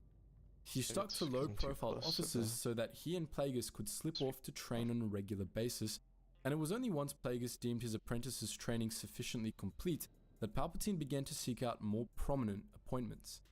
He became an ambassador in Naboo's delegation to the Galactic Senate, and then, after orchestrating the assassination of Senator Kim, Palpatine became the senator for the Chommel sector. On the Sith side of things, Plagueis slowly let Sidious in on the Sith's teaching, history, and agenda. He made his apprentice aware of the Sith Grand Plan and his belief that its fulfillment was fast approaching, and he also taught Sidious about the Rule of Two. But Plagueis also alleged that the Rule of Two had become outdated, at least in the form that Bane envisioned it. Plagueis believed that there should only be two Sith, but that he and Sidious should act as partners, not rivals, once Sidious's training was complete, as he believed that both of them would live forever. Plagueis, as some of you may know, was obsessed with immortality, like a great many Sith, and to that end, he spent decades studying midichlorians and looking for ways to live forever. Around the time Palpatine became senator for the Chommel sector, Plagueis began to focus exclusively on his research, leaving the execution of the Grand Plan to Sidious. He even allowed Sidious to adopt and train Darth Maul, reasoning that, since Maul was to be trained as a Sith assassin and not a Sith Lord, he wasn't a true Sith, and thus didn't count against his revised Rule of Two. I could just... Plagueis and Sidious sent Maul out to do their dirty work, all while Plagueis worked toward eternal life and Sidious worked on the Grand Plan. Automatically take me As to my ship. Palpatine, Sidious made a great many friends and allies, becoming acquainted with other senators, powerful business executives, and even Jedi. Sidious did the work of the Sith in plain view of the Jedi, something he and his master derived great satisfaction in. That brings us back to what we touched on at the beginning, the many faces Sidious shielded himself with, the personalities he constructed to manipulate others. As Palpatine, Sidious built a life for himself to live, establishing himself as a kindly man with a passion for art, timid seeming but politically resolute, someone that everyday folk could feel comfortable with but still openly enjoyed the cultural hallmarks of the noble class he was born into. Almost no one in the Senate saw past this mask, not while the Republic lasted, and nor did the Jedi. Palpatine used the technique he had learned as a child to hide his strength in the Force from the Jedi, and he was so skilled at it that he was able to develop close friendships with two of them, Joro Siboath and Ronha Kim, without ever coming under suspicion. His friendship with Kim is an even more impressive feat when you consider the fact that Sidious ordered the murder of Kim's own father. It's easy to that Sidious ordered the murder. His friendship with Kim, nature from others, is just strength in the Force, but it was more than that. It was part of who he was. He was able to adopt these alternate personalities perfectly, creating alternate selves so complex that no one ever thought to question them, and he did it all as second nature.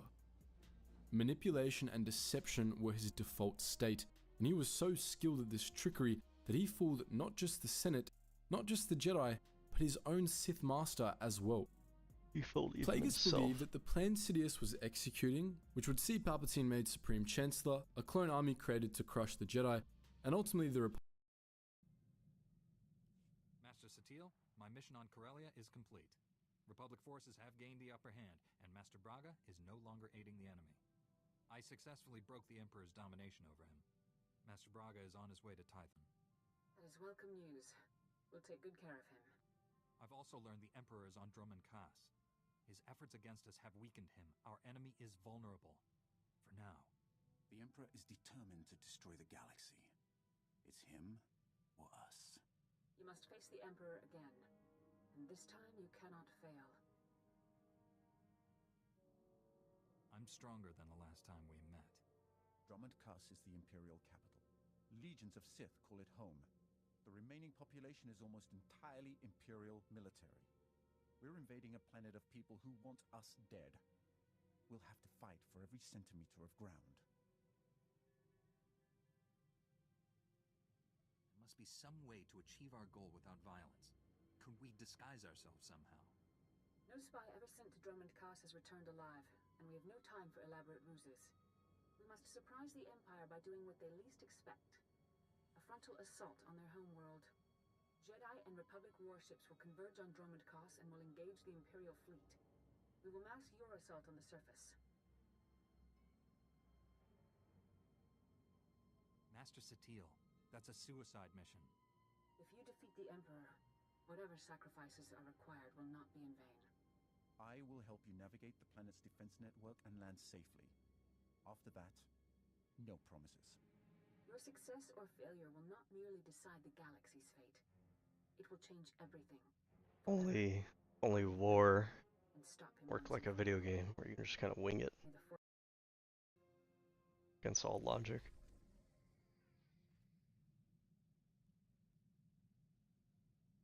All right, well, this.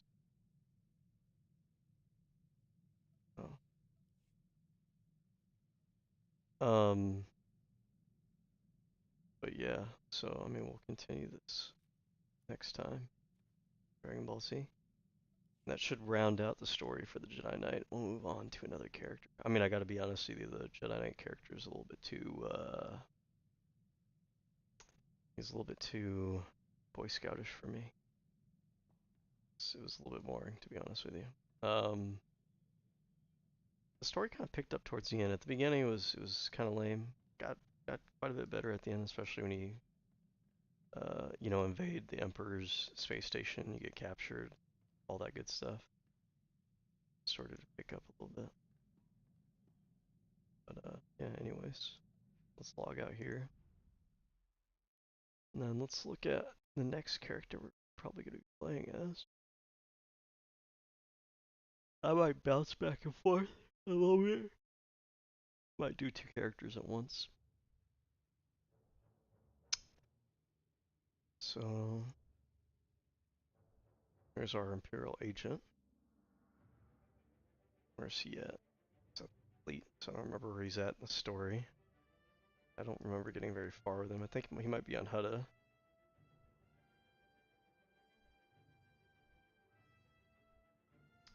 There's a new character.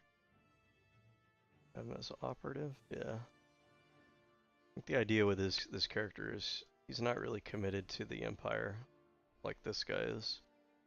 He's more of a loose cannon that the Empire finds useful. He's got skills and stuff, but he's a bit of a party boy. He's got that Gojo look going on. So he just likes to be a little smooth operator, James Bond kind of dude. We got Yag. Completed his story. This is my oldest character on this game. We never finished his story out. So you shouldn't be too far behind, so it shouldn't take long to finish the story. And I don't remember where he was exactly in his storyline. There's our new smuggler character. He's supposed to kind of look like a Indiana Jonesy looking dude. Like a old school swashbuckling gentleman, you know? Like a freaking Dos Equis guy, like League of Extraordinary Gentlemen kind of dude. We got a female Jedi. Alright, she's gonna be a sage. She had hair. She didn't have hair. Do they have hair options for this class or for this species? Then we have this dude. This is later on, but I was thinking that he would be like a brutal, like basically Dirge. If you're familiar with the Star Wars lore, like a brutal bounty hunter asshole, just a complete like kind of sadistic dude, but just loads himself up with like heavy armor and just shitloads of weapon, like a predator from, you know, Aliens and Predators. This will be a new Sith character when we get around to him. The idea behind him is he's not really dedicated to the Sith code. He's actually a little bit of a force of good within the Sith, hiding out. Female Sith character, which is kind of sexy. And then here's my old smuggler. I think I'm just going to kind of delete him out. So we'll tackle the smuggler next. We'll do the smuggler. I think that's what we'll do. We'll do the smuggler in parallel with the Imperial operative, try to get both of them out of the way. Then we'll move on to the mercenary before jumping onto one of these new characters I got. So that'll be Jedi Knight's almost finished. We'll do smuggler and Imperial agent. Then we'll do mercenary, and then we'll do some of these new characters. The new characters we'll try to breeze through their storyline as quick as possible. I don't want to waste time on them, on the stories too much. So that's the plan. Alright. Alright. And with that.